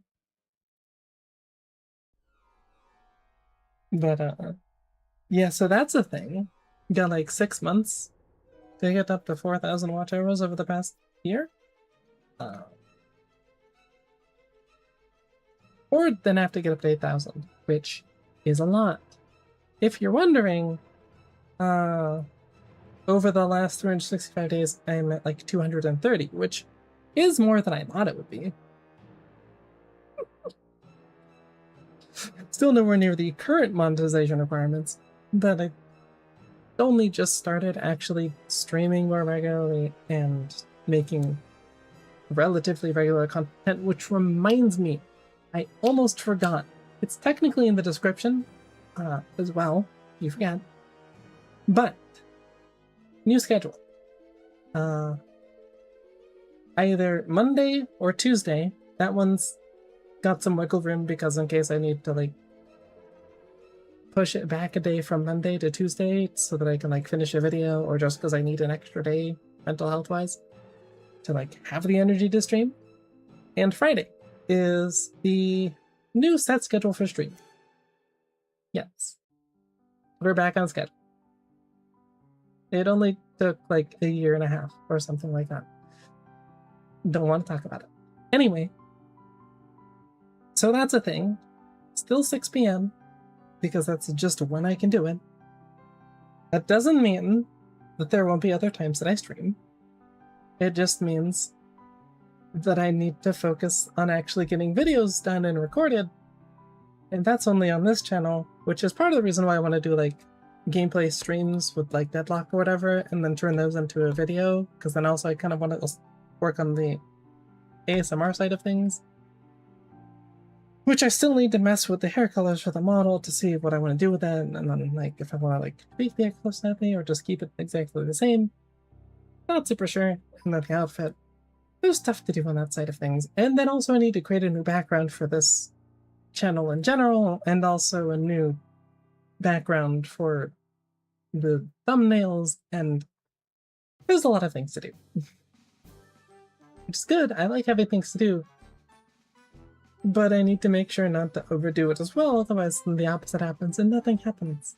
Yeah, not ideal. Not ideal.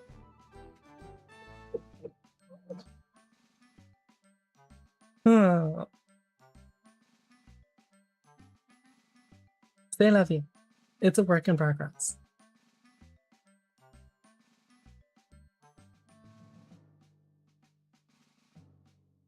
I did have the idea of using maybe Manor Lord for the ASMR side of things. Just like find a part of the map to set up the camera in and just record. It's free real estate. I'm just saying. It's peaceful. It's relaxing. Need some nice ambiance. Of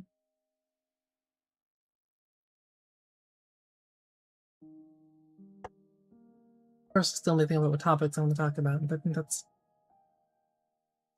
that's a later problem. Let's focus on what I can do right in front of me first, yeah? Oh. Because I should probably record a short that somewhat more cohesively goes over the topic of the last, like, hour. Because I'll acknowledge it was a little meandering. Point stands. Deadlock characters and items are bloated and need some tweaking, lots of tweaking, let's be real. And also the new player experience is kind of abysmal, which that's not something you get to worry about at a later date. You kind of need to have that set going in so that you can get players and then continue to have a healthy player base, because otherwise your game dies.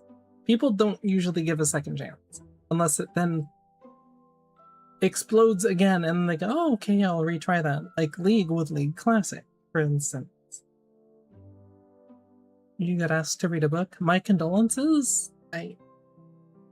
I'll have you know that I spend a lot of my time reading. It is very inconvenient that I haven't thought of a way to turn that into content, and I don't really think that I can. Because, yeah. But I spend a lot of my time reading. Arguably too much of my time reading. But yeah, which book? I will be right back because I have to pee. But which book? Inquiring minds want to know.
Like as an audio. Oh, like you have to record it.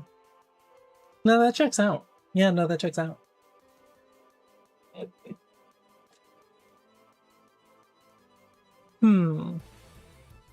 That is a lot of talking, which I do admittedly need practice with. A lot of talking there. What is the amount of talking that I could do, depending on like the size of the book? Okay. Average novel's like 45,000 words. I can read those really quickly. Okay, I can easily finish one in a day with time to spare. Reading it out loud inherently means you need to pace your words better and also speak clearly and enunciate properly. Unless the goal is to not do that, but you know, that's up to whoever's having to record it. So that kind of makes it take way longer than it would to read it.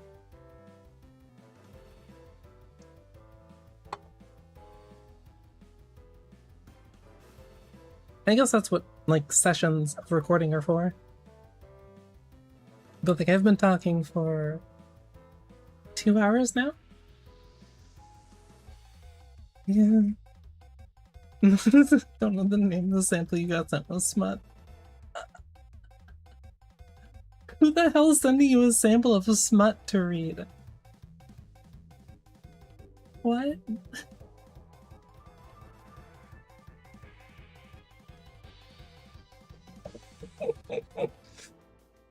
Oh boy. Okay. Your life, it never ceases to be entertaining. Somewhat painful for you. I prefer if there's less injuries. But, you know, it's not boring, at least, I suppose. That's the litmus test you want to put on that. The amount of reading he's had to do. Oh god, don't even. Yeah, just wait until you like try writing a script for a video. Or God's help you, not writing a script for a video and a recording. Oh yeah, you'll do so many rereads, retakes. It's great. It's fantastic. I'm okay about it. No, I'm totally fine. Yeah, nope, no struggle.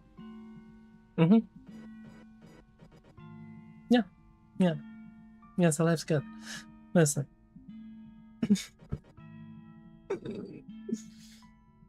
Oh.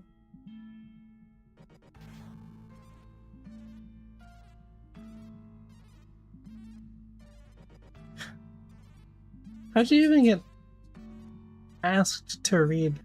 Yeah, that's my question. Because it's typically not something that randomly shows up out of nowhere. But hey, I guess congrats on the start to your voice acting journey. It's like voice acting adjacent. It's technically the same thing, but it's books are a little different.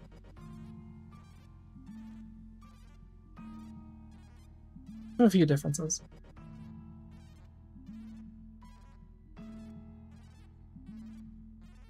Oh yeah, I do wonder.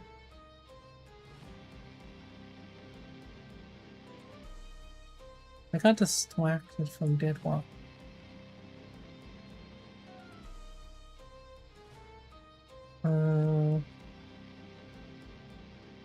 Definitely be a little more coherent in that, I think. But I got most of it.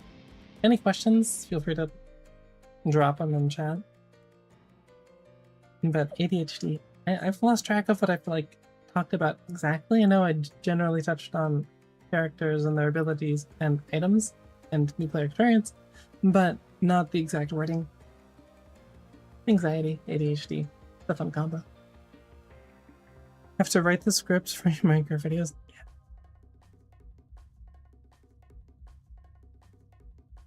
And get over what I was reading when it was smut. It was making you blush.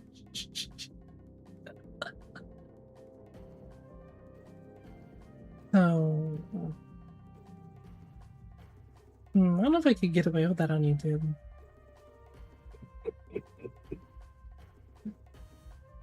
But I guess the explicit, or I guess somewhat purple prose, in terms of sheathing their sword, if you will, got to you a bit?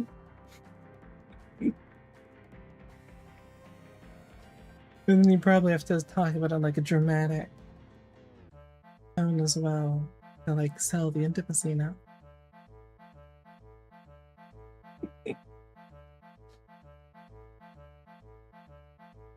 This is why having no shame is better. I'm just saying. If you don't have shame, then it's fine. I'm not exactly Project Melody. Okay, not that level of no shame. But I tend to only get embarrassed by things that I'm like, oh, other people be embarrassed by that. But I don't actually get embarrassed because like I'm embarrassed. And even then I don't necessarily get embarrassed. The only thing that really embarrasses me is being wrong about something. That is it. That is the only thing that I genuinely get embarrassed by off the top of my head. There may be some other outliers, but generally speaking, I don't really care. It's a natural process, comrade. You do not need to worry about it that much, surely. Probably. Use protection. Anyway. Have I mentioned that this is definitely labeled like not for kids? As far as like the intended recipients? I guess most of my audience is technically between like 24 and 27 though, so... I don't know what else it would be, but... it goes on the list. With blue collar army, D&D, so basically nerds, just nerds. I could just cut it down to nerds, actually. So blue collar, nerds, and have touched some sort of MOBA and or tac shooter. Specifically a Riot product. It's a very odd bit of whatever the hell you call that. But yeah. I'm about to be driving and be good and won't text or use the speech thing. Good. I won't. I had to control myself there. You should thank me, actually. I feel like you should thank me. Otherwise, next time maybe I won't be able to control myself. I'm just like... Anyway. Slayer the King. Things you know shame over. However, there's achievement of them. But in the book that got you off guard.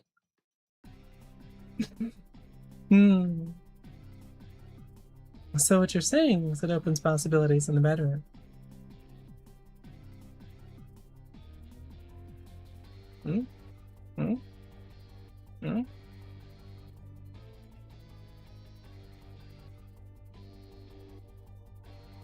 See, the thing is, I know that's not true. I very specifically know that's not true.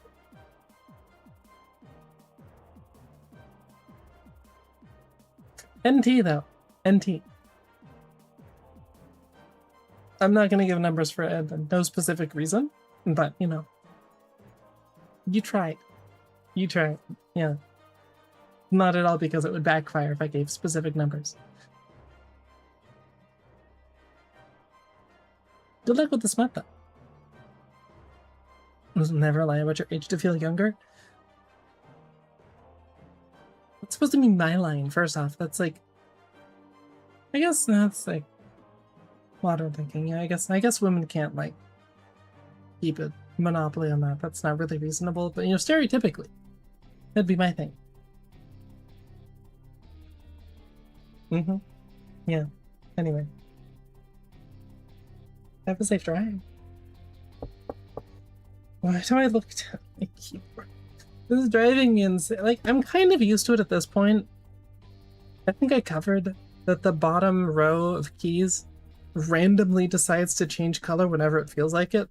So my alt, like, from the left control to the right alt is no lights, and then it's red, green, purple, pink, red, yellow.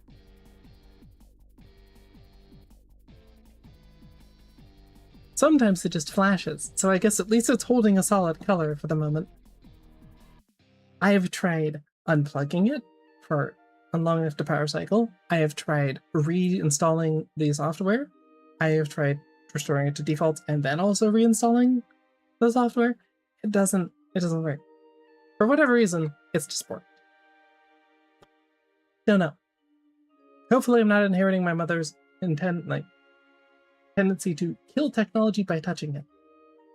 That would be very inconvenient considering my current career path. Yeah. Ugh.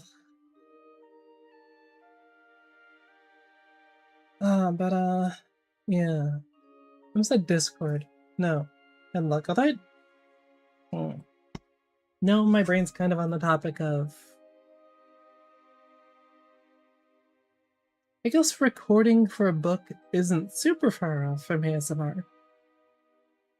Which I'm still... Okay, that... I'm kind of shy over it. But that's because I'm not very confident in my voice. And, it's better sometimes than others. Yeah. But... I'm also biased. I have high standards. I feel like I've covered them before. But, you know, part of the reason why I started doing this is to get better at it. And that's happened, generally speaking. It still takes... Like, sometimes it's easier than others. Because you don't want to strain your throat if you're trying to do vocal training. That just causes damage and then you can't talk at all. And I do have a tendency to tense up as anxiety and then also speak more quickly, which not great for that. Or speaking quietly, but that's just because I have really good hearing, okay? I think I natively have like 3 decibels of gain on my microphone. Do I still have that on? No, I don't have the gain on. But I do have the volume for stream and whatnot, for all the other sounds and stuff. And the music turned way down. I still think, unless it's messed up again, I've got the audio bouncing pretty well. I had to turn the music up recently because none of you said anything about it being basically inaudible. Nerds. I'd prefer to hear if it's not where it should be. Just saying.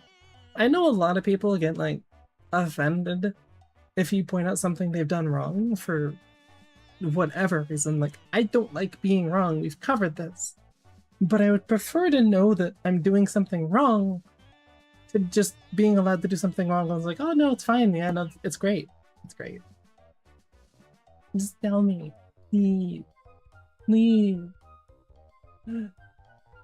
Yeah, I should also probably listen back to it occasionally, more often. Like, the video before the last short was a little too loud. I forgot to listen to the short again, so I need to listen to that and see if the audio is good on that. And then it's going to change again because doing it with the gameplay from Deadlock or something. So I have to readjust to that, but hey, I'm getting better at it at least. I learn by doing. So it is what it is. I think I've mostly covered my rant on Deadlock. Because, like, otherwise I'd just be getting to specific characters. I got the general gist of it. I don't know if I'm still not sure if I want to put, like, straight up talking videos on this channel. I guess that's technically what the last one was. It makes sense, because I do stuff like this here, right? And the more edited stuff would go on my main channel, but not the ASMR stuff, because that's a different thing entirely, and the... Or is it? Or should I just use my main channel for that?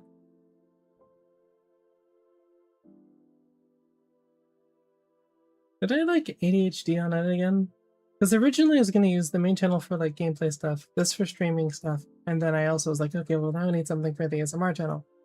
Hence, Ione Rosa was born. That may just die and go unused.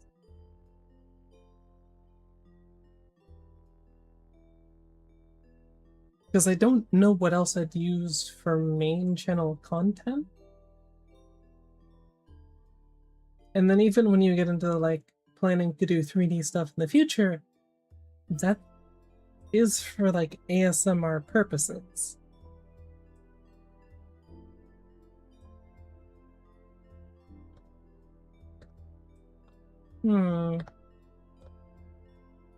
I may have overcomplicated things moderately.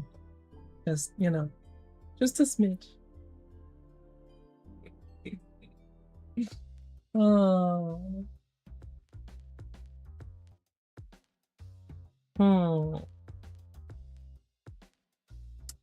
I think that is maybe the best choice, though.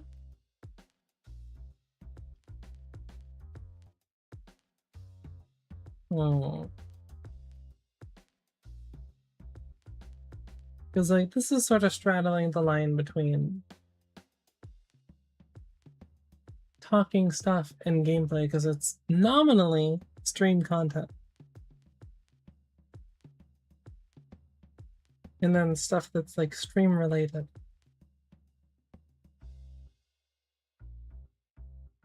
Maybe technically it should be separate from, like, purpose recorded videos, and those should maybe go on my main channel, and I have the ASMR channel, which lets me mess around with the hair color and whatnot that I kind of want to do, but realistically, I can't really get the hair color that I want, because I kind of want more of a pearlescent effect.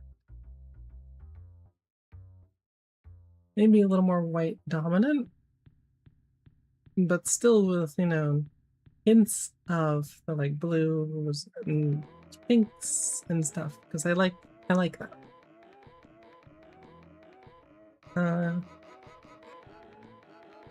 I mean, heck, this was almost, I think it was before I came up with Arctic Dreams. It was the original start name, but it was at one point I think black hair and gold eyes. I still have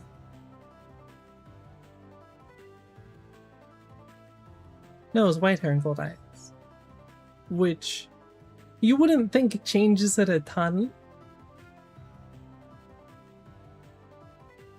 but oh boy. Yeah, that's a difference. Okay, where's image? Right? No, this is the one I want to use for like random stuff. Okay, so like this.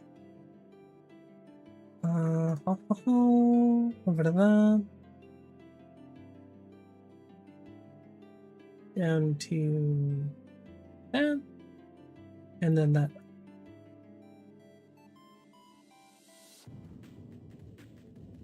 Let's move that like that.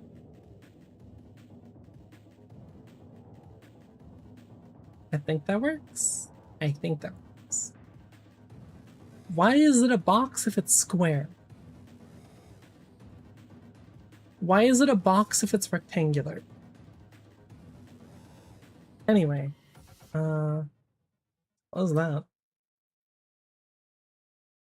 I'll move over here. Fine. Fine.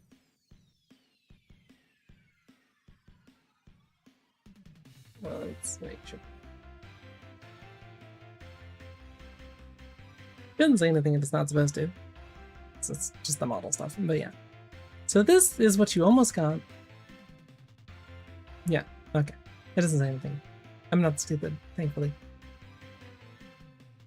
Which, you know.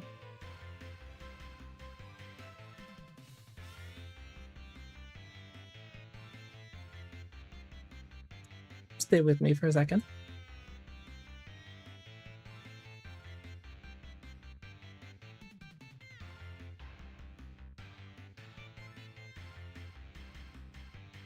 Yeah, a bit different.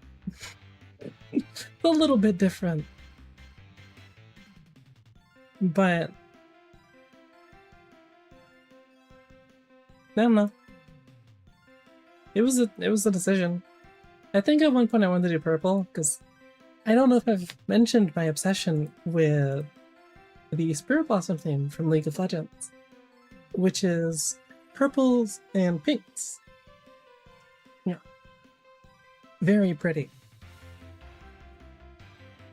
I also have a reference photo for the future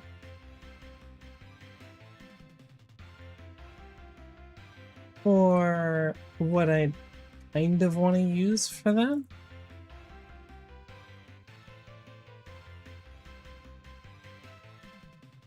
I need to... There's a lot of things with this that this being OBS that I need to get better at using.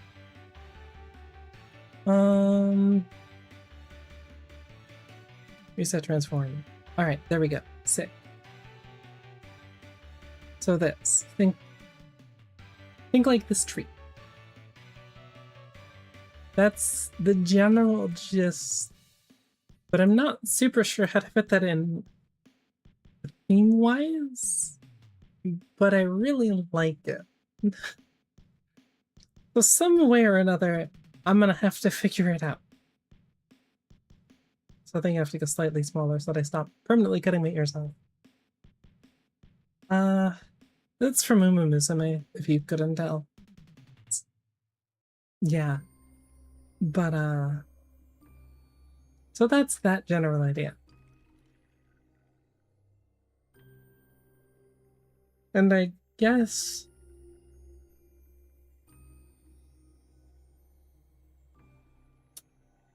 Okay, so like the general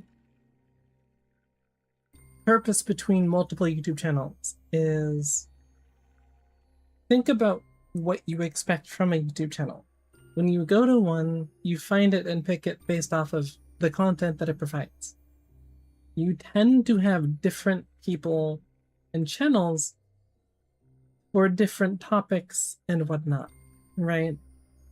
Even just different games, you'll watch a different content creator, depending. Because, I mean, people have different playstyles. I play games, even like League or Deadlock, or I thought about doing Manor Lords for today, because I kind of want to get back into that, and it's like peak. I don't know if I could call it like peaceful, like vibe slop, but because it's not really slop at this point. It used to be more simplistic, but now there's more going on. So, yeah. Almost got that. Maybe another day. But people do things differently. People talk about things differently. I tend to be more low-key and casual, right? That's apparently the entire appeal to my content. I'm using the word content very loosely here because look, I tend to forget. I forget to eat at times. I forget to drink water as much as I should.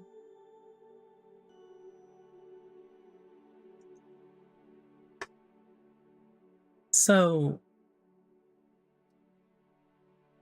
forgetting to, or as applies to depression and having the motivation to do things, when it's too hot and I get less sleep in general because it's like 80-90 degrees in my room when it's 10 o'clock at night, which means I go to sleep later, usually like 3 o'clock to 4, sometimes 5, depending on how hot it was that day. Then I generally don't have the energy to do stuff like record, because especially I might have to change when I record things, but typically I do it at night because I'm typically more relaxed then, which is part of what applies, like, carries over to the content itself.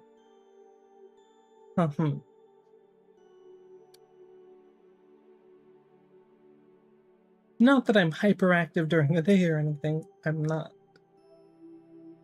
But I guess more anxiety during the day. I don't know. It's just more peaceful. Like, for instance, I can hear crickets and stuff in the background and frogs. That's frogs that I'm hearing. Or toads. I don't judge. One of those two. It's either frogs. All frogs are toads. But not all toads are frogs. Or the opposite. I don't remember which. It's not particularly important.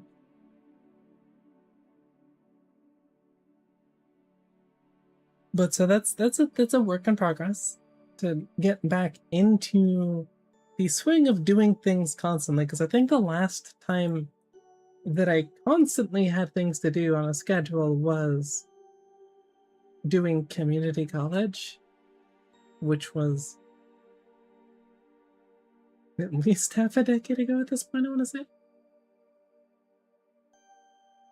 Probably more. It's almost been a decade. Holy. Yeah, that'll make you feel old.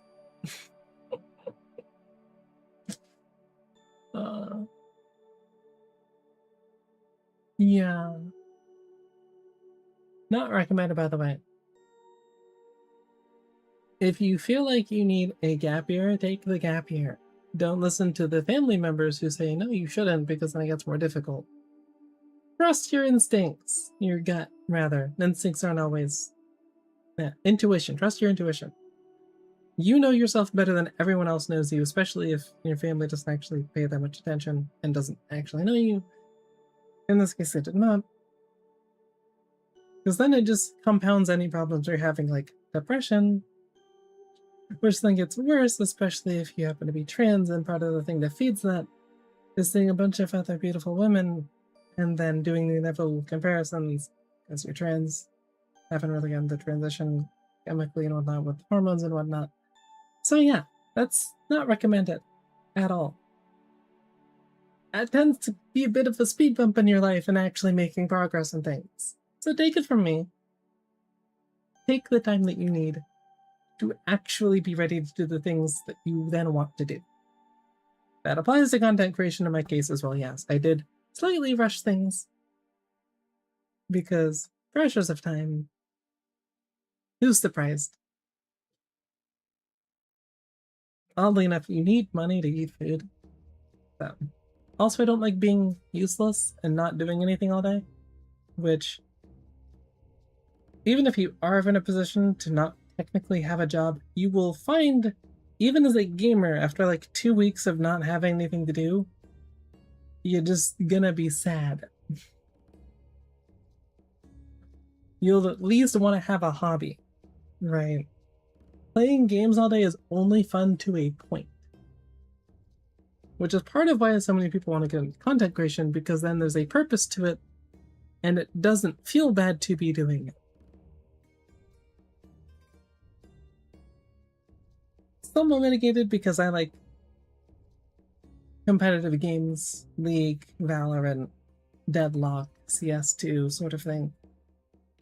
So there's at least a grind to focus on, and I typically don't even like games that don't have a grind of any sort, because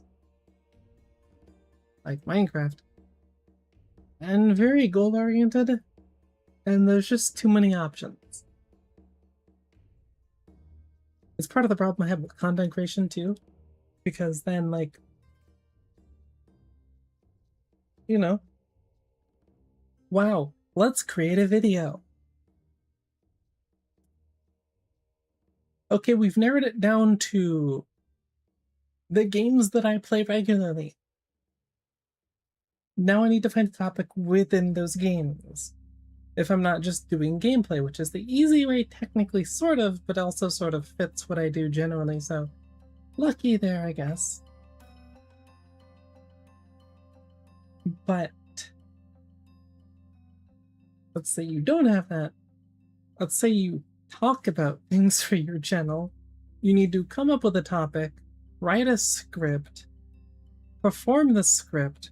But before that, you still have to narrow down what you want to talk about, how long you want to be talking about it, so how long the video ends up being, what type of background footage you want to use, what type of tone you want the video to have in general.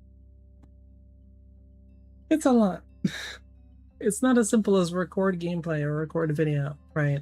Because even if you do gameplay, you need to have either an idea in mind of what to talk about with the gameplay, even if it's not something that's like super high octane and just worth watching in and of itself. Not everyone's the top 1% of the player base who just always has interesting games, right?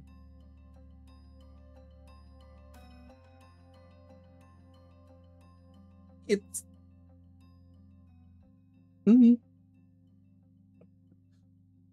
I don't know if I blame ADHD or autism for that one, but just too many ideas tends to lead to decision paralysis for me. Which isn't that I don't have ideas, it's that I have too many ideas, and then trying to parse what's a good idea and what is just something that could, like, with a little bit of polish could be a good idea, and then what fits me and what I'd actually enjoy doing is somewhat overwhelming, to put it mildly. And that's not even getting into the side of things with content creation where you're just getting started, trying to find your niche, and you will routinely have videos that are objectively good, but then that don't perform at all because you're a new channel. So YouTube just either doesn't know how to push your content because it doesn't know who to push it to, or, and this is why doing variety can be bad, you do too much stuff, and so it doesn't know who to push it to.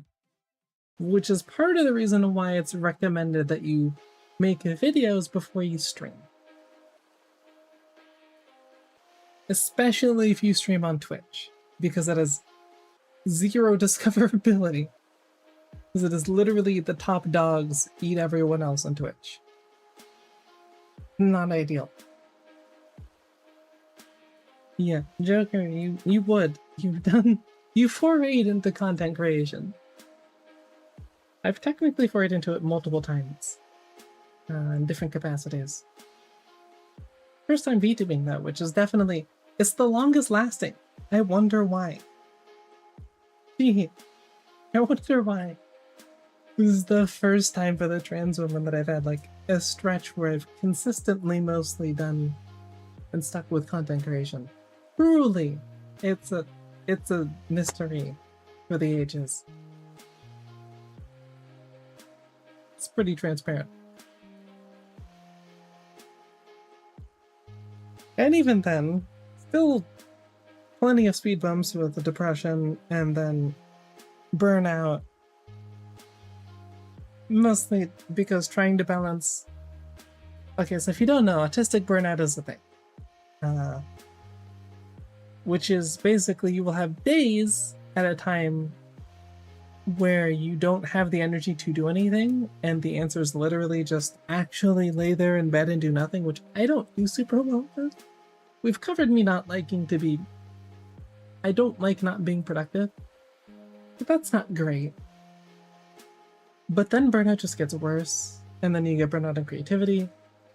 Like, admittedly, my creativity's kind of lapsed, because I've just not done anything.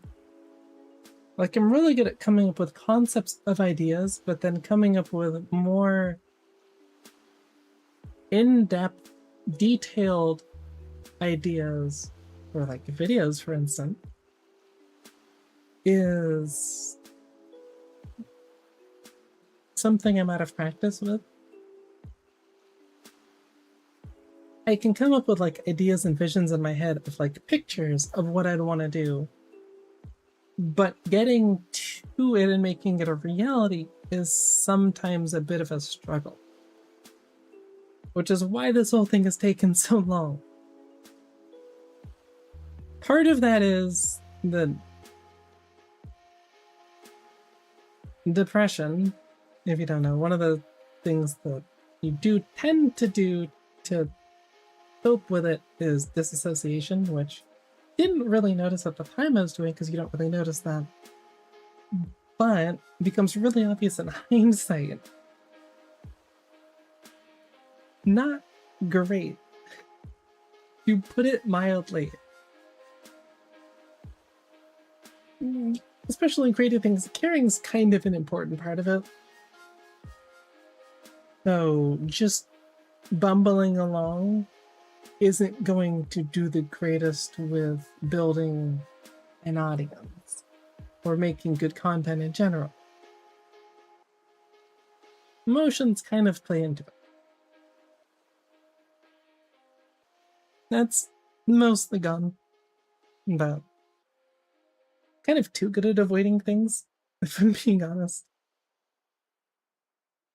It's very easy to distract myself, but that isn't great because, well, then you forget things, like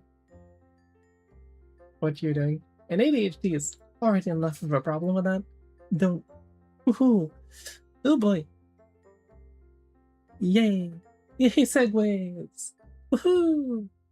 Love it. But,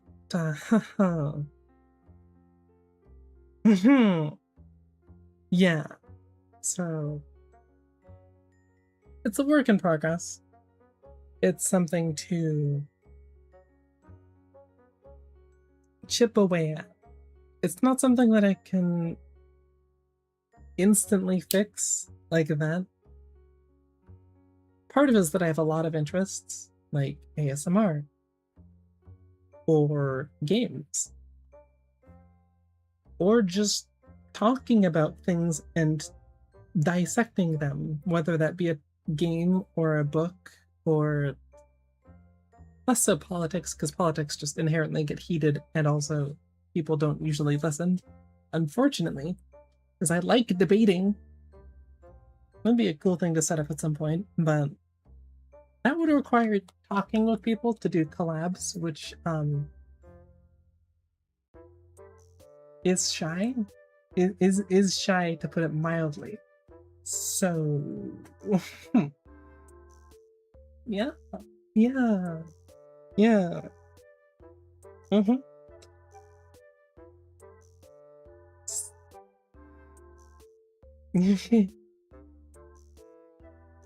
Not great. Not great.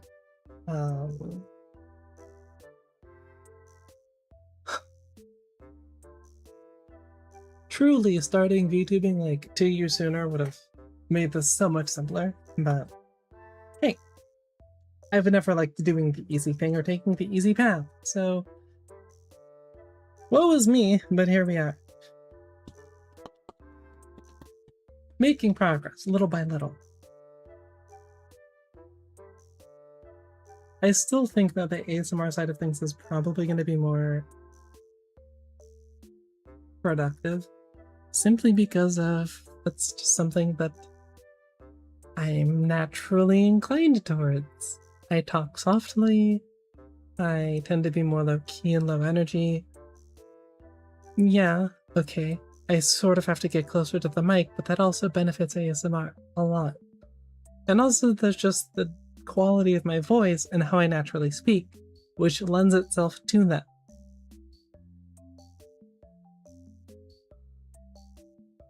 We've got one person, actually no, there've been multiple people who've shown up who made comments to some degree of Dami Mommy or whatever, which is a thing, I guess. Or just mommy, I guess. But so I'm aware that the vibe is there and the potential is there. People have things they're inclined towards. That's just it. You have strengths, you have weaknesses. Mine is maintaining high levels of energy for long periods of time, or making inane conversation that has no depth or meaning whatsoever. Hence why a lot of what I talk about tends to be the stuff that I think about a lot, which does mean some repetition of topics like content creation, or stuff that I have experience with, like depression or being trans,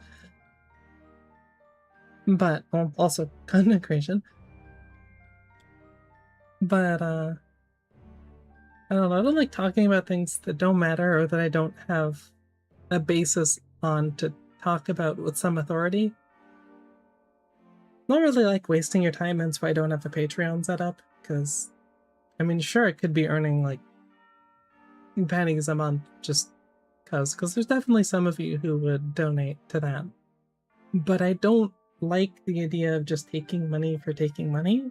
Like, I need money, but it also, if you go on the logical side of things, isn't really worth it for like the amount of return there would be, because I can't really do anything with it. I can't even really buy games except for like every couple of months off of that sort of income. And that's being generous with the amount that it would be. So definitely something on the horizon to think about,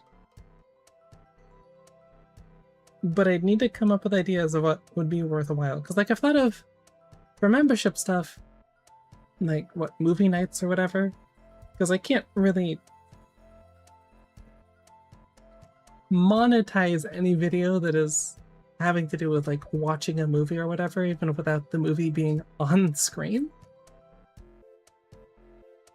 But if you do and make it a membership thing that's members only, then it's paying for itself basically, because you won't get any ad revenue off of that. Even if you don't have the visuals on screen, you still have the audio, and those tend to be copyrighted. I know, surprise. I don't know how to do like stuff on the ASMR side of things. I really don't. But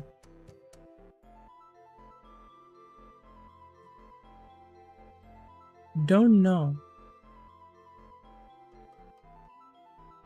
I'm getting better about actually thinking through things instead of just like doing them blindly.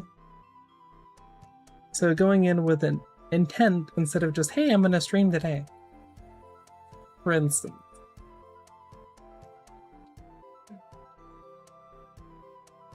But I guess I'll be...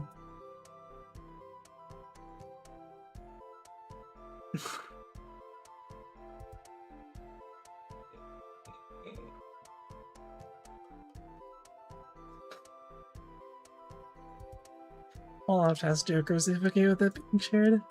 No pressure. But you'll have... You do get yourself into situations, don't you?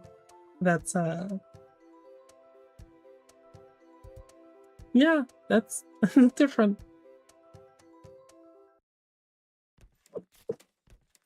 Yeah, I don't know. Voice acting is a thing that I've thought about, because I like messing around with accents and whatnot. I can kind of do them to an extent. Right, but I'm not perfectly proficient in a lot of them. And some of them are just sort of like, you know, stereotypical, you could say. I hear things and I can copy them. It's something that I'm good at. In fact, I'd say one of my greatest strengths is taking things other people have done and putting a twist on it. Which is most of creativity, especially at this point in humanity. Everything has been done at least once. There's not really a fully 100% untouched creative idea, right? It just is what it is.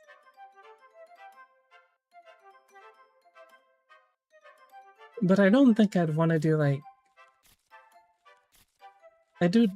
Okay, talking, because like, again, the whole tension thing and like anxiety tends to be somewhat stressful physically. Or straining, I guess is a better word, on my throat over long periods of time, because I'm not technically talking correctly. My normal speaking voice is hilariously feminine, if we're being entirely honest. So that's when I'm like fully relaxed and whatnot. But, you know, saying don't be anxious is about as useful as saying, hey, don't be sad, or hey, just solve the problem. Right? It's not the greatest. Why did it edit that down? They edited Woo Joker down to just Woo, with less O's. YouTube, what the hell? There is no more creative moves in chess. I don't actually know about chess at all to speak on that topic, but yeah, I could see that. It's been around for a long time. It's not really a like long-term thing. It's just it's a combination of putting in too much force and then also like throat tightens, like tenses up, so that I'm like speaking in a different part of it, but like the part of it that I'm speaking in causes more stress on it. But it's not like a super long-term thing. At most, it's like an hour or so later. Just drink water and chillax. Still not the eldest one here? Ha! Yeah, he means one of you, obviously. He means one of you. Probably the youngest here. Likely. It's entirely possible.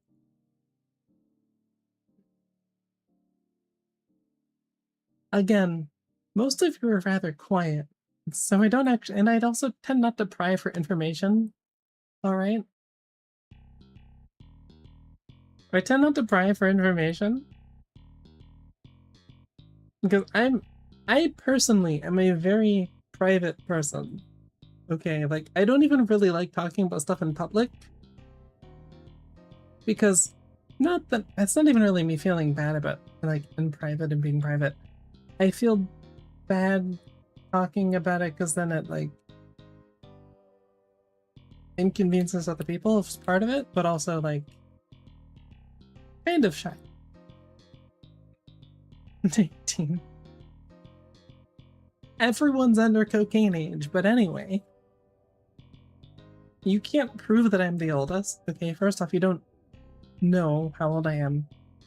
Technically, I could be immortal, for all you know. I could have been around for thousands of years. It's Fox. So...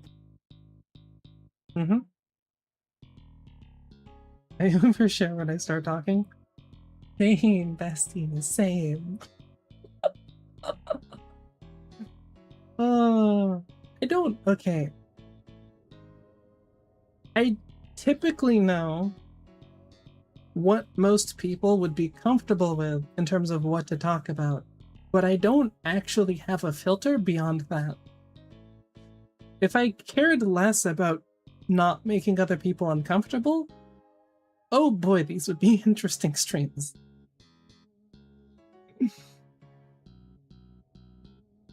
Because I definitely come up with some wild shit. Joker has also done that.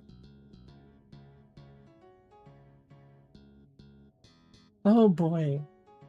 Even if we recorded some of the conversations back in the day, we probably couldn't upload them. They would offend somebody, in some way, shape, or form.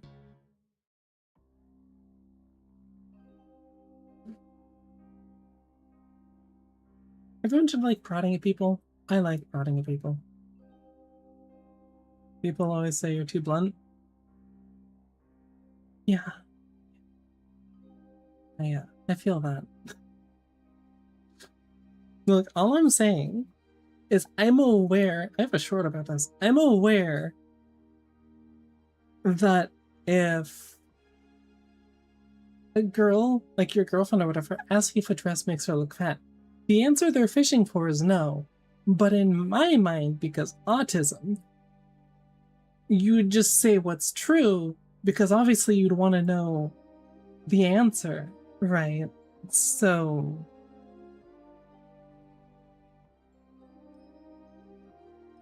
let's just say it's thankful that I haven't been asked that. Also, people learn not to ask me that if they don't actually want the answer. So yeah. 2016 and 2013 were different times, and 2026 is a different time entirely too. We live in an age of people wanting to get upset at things, so you have to make the decision to either say less and not give them ammunition, or just tell them to fuck off and ignore them. Which is usually what I do. With anything I care about, I'll still speak what I mean. Like, I'm sure there's people who disagree with my takes on Deadlock. A lot of them probably play Dota. But I don't think, for instance, that Guardians by design being something that you have to defend and that are useless in defending you is a good design. It's just stupid. It's a very dumb. Was edgy back in my teen years. I'll have you know I was a good girl, okay? I was the model child. I didn't sneak out and go to parties. I didn't do drugs. I didn't drink anything that I wasn't supposed to. Oh. Maybe slightly dark sense of humor at times, but you know. To a certain degree, like, a joke is a joke, but like there's also definitely certain situations and topics where it's like, yeah, okay, maybe not.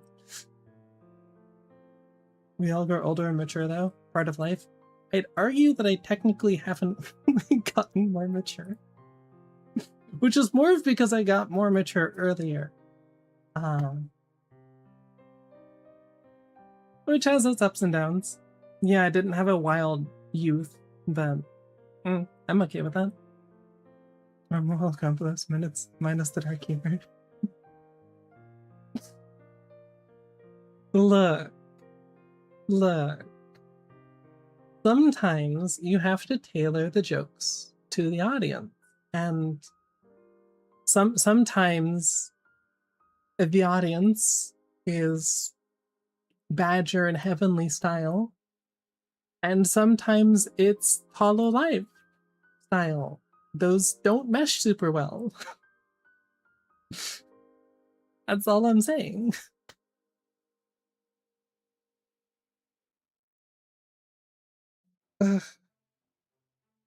Being it did kind of. I guess I was the oldest one, so like it sort of makes sense. Kind of mothered you, sort of, slightly. Moral compass. Words of wisdom.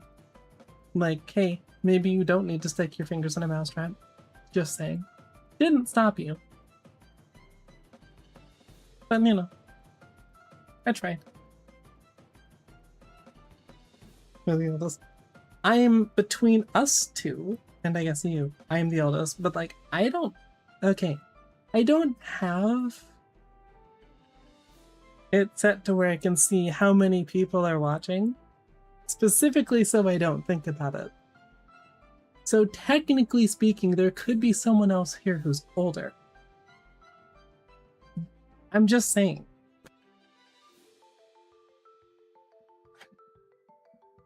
Yes, brilliant deduction, Watson. Anyway, let's be real. I'm an 80-year-old Neanderthal with some flavor of autism. Okay, but like someone has to like keep you somewhat alive and talk you out of the dumber ideas. Mister, I'm gonna drink an exorbitant amount of monsters for no reason. Yeah. No. Bad Joker. And stupid. No. Nope. Stop it either. Stupid ideas are not the best. And I do. One of my least favorite phrases or sayings, whatever, is that if it's stupid but it works, it's not stupid. That's not true. It's not. If it's stupid but it worked, but it's still stupid and it's not guaranteed to always work.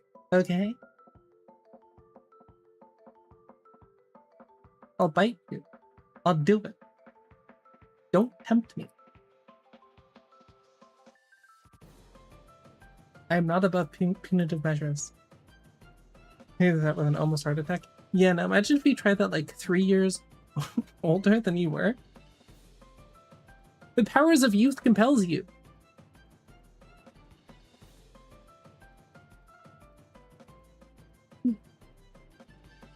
Yes, if you weren't aware, he had a case of terminally, well, immature. Do it, pussy you won't, but he would probably do it. I'm glad you've grown out of that. It saved a lot of pain and suffering for yourself. Like shoving a knife through your hand. Not great. Not great. Hey, no one said anything about NSFW. I'm just saying. Like, you know, I'm a fop. Look at the fangs. Does that look fun to you? Huh? Huh? Maybe I get them longer at some point when I get my model. I don't know. I mean, being able to be intimidating is rather nice sometimes. Have I mentioned that in, like, I prefer asymmetrical games where I get to play as, like, the monster or whatever who torments people and hunts them down? Just as an aside. Just saying.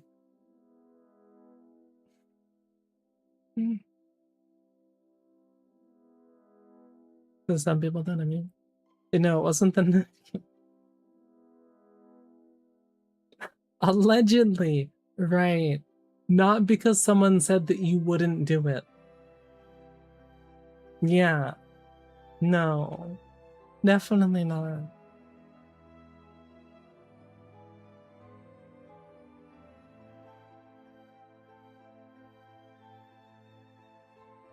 Isn't that smart at all? No. Friday the 13th. I miss that game so much. That says a lot, because I, again, generally don't like playing games where I can't play as a female character. Obviously, Jason is not female in the slightest. Not even close. But, damn, that game was fun. I'm so sad that it died literally just because of copyright issues with the stupid rights holders not agreeing on shit. Very annoying. Release the game or cut it, or cut to test its sharpness. Moving on.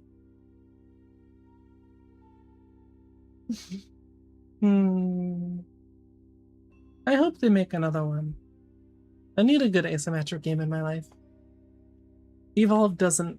Evolve died so quickly and it still even wasn't what I wanted.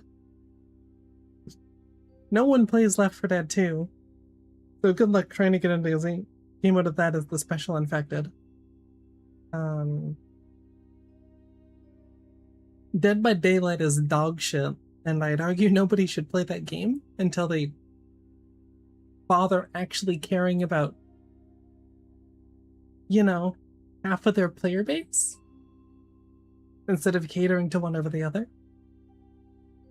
Right, technically there's less killer players than there are survivor players because there's more survivors, but you know, you get the point. Which is sucks because I kind of like the Dead by Daylight, but I don't know. Their ideas aren't good. Their idea of balance is inherently just not fun. Because what they were balancing around was 50, like... Okay, if you don't know, in Dead by Daylight, your goal as the killers to hook the survivors, because like it's playing on the idea of you are tormenting them and essentially psychologically torturing them, because the goal is that the entity, who is the reason why any of that exists, feeds off of hope. So the goal is to not completely destroy them, but also, you know, tear away at it and like pick it up. So I get why they have the idea of like 50% of the survivors survive and 50% don't. But the way that that makes it play out in gameplay is not fun. It just makes playing as a killer incredibly stressful, and survivors have all of the strength and control over it. And that's without them even doing like actual strats and stuff in a party of 4 and whatever. Then it gets hellish, and you have like no chance unless you're the top X% of killers. So stop playing that, because it's, again, if you're just getting pissed off at a game like I am currently at League of Legends, just don't play it. Just put it down for a bit, or for good, depending. I'm taking a break from League and I'm playing a lot more Deadlock because look, I get we needed rank resets, but I regret to inform you, I'm not Stone. I'm not. Hence the 10-game win streak that I went on. I also now unlocked Silver for ranked play, so there's that. I don't do super great when I only play one character. I cannot one trick. I can't even two trick. So I'm thinking it's probably going to be like Silver and Mina and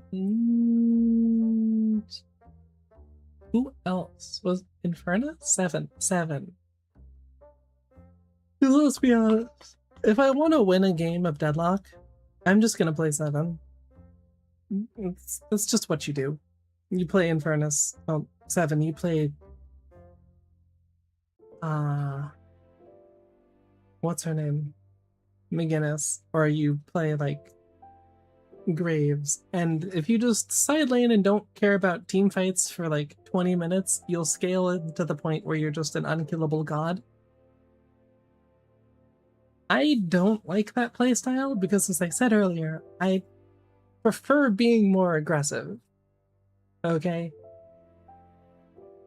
I like snowballing. In League, I play Ari, I play Nefiri. I've dabbled in Locke, but I'm not sure that he's not really good at the moment. So, less of that. I like to outplay my opponent and then build off of the outplay.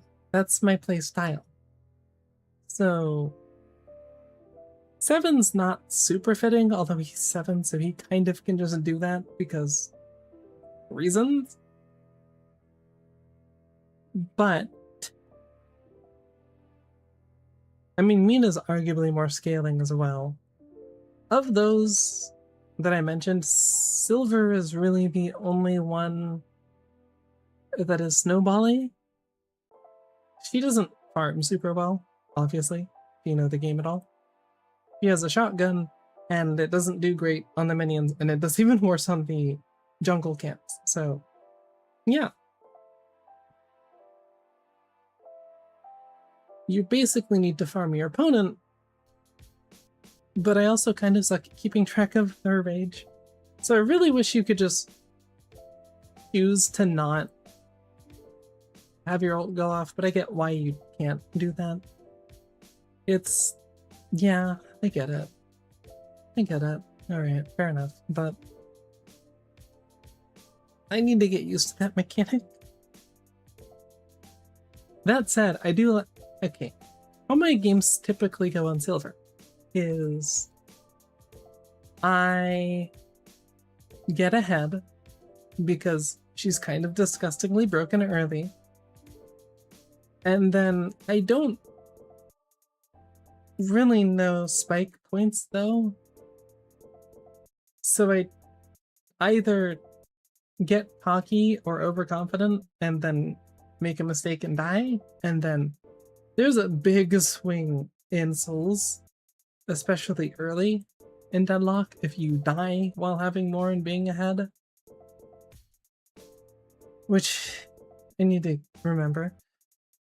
But then I have to like try and scale back into the game to Silver, which isn't great. It's not really what she does.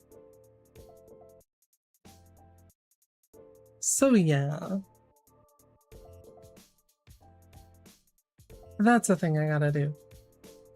Is adapt to that. But Silver is probably my best character, followed by probably 7 at the moment, although I could see Mina becoming better. It's just she's kind of awkward. She's close ranged, but she's really squishy. I need to just farm more. That's usually the answer, is I need to farm more. But I don't always do that. So it's an adjustment. But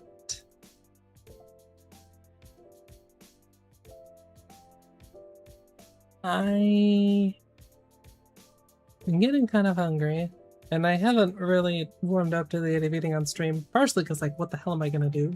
while doing that. I still live in mortal terror of clicking on a video and having it either A, play copyrighted music, or B, getting an advertisement that tries to dox me. Thanks, YouTube. Because no matter what settings you change, it still doesn't, even without location settings on. That's great. Until I can get YouTube Premium, and that's not a problem. That's not happening. But I'm probably going to call it there, so I can go eat some food and then probably play Deadlock. Yeah. So, thanks so much for watching. Thanks very much for watching. Hopefully you enjoyed. I have the new schedule of Monday/Tuesday, which means either or, and then Friday as the days that I will be streaming. I want to get out a video a week. Hopefully that is easier when I'm playing Deadlock on stream. And I can theoretically turn in a game into a video. Because I also still want to do the ASMR side of things, but otherwise I have to record something, which is usually not a problem, but at the moment it's quite hot. So can't record with the fan on, which the noise deals with, but then it also cuts off my voice because, again, I talk softly. So especially for ASMR, can't do that. Anyway, those days at 6 p.m. and there might be other days that I stream. I'm not saying there won't be, but it will be dependent on my energy levels and me actually getting the videos done. So, if you want to know when I go live with more guarantee, that's not fully guaranteed because Discord and YouTube, even if you click the bell icon, kind of suck. I do have the Discord link below. I post notifications in there. Quiet, so don't expect a ton of conversation. But hey, be the change you want to see in the world. And usual YouTube stuff, like if you enjoyed, subscribe if you want the other method of finding out when I'm live or post videos. And I'll catch you guys in the next one. Auf Wiedersehen and take care. Later.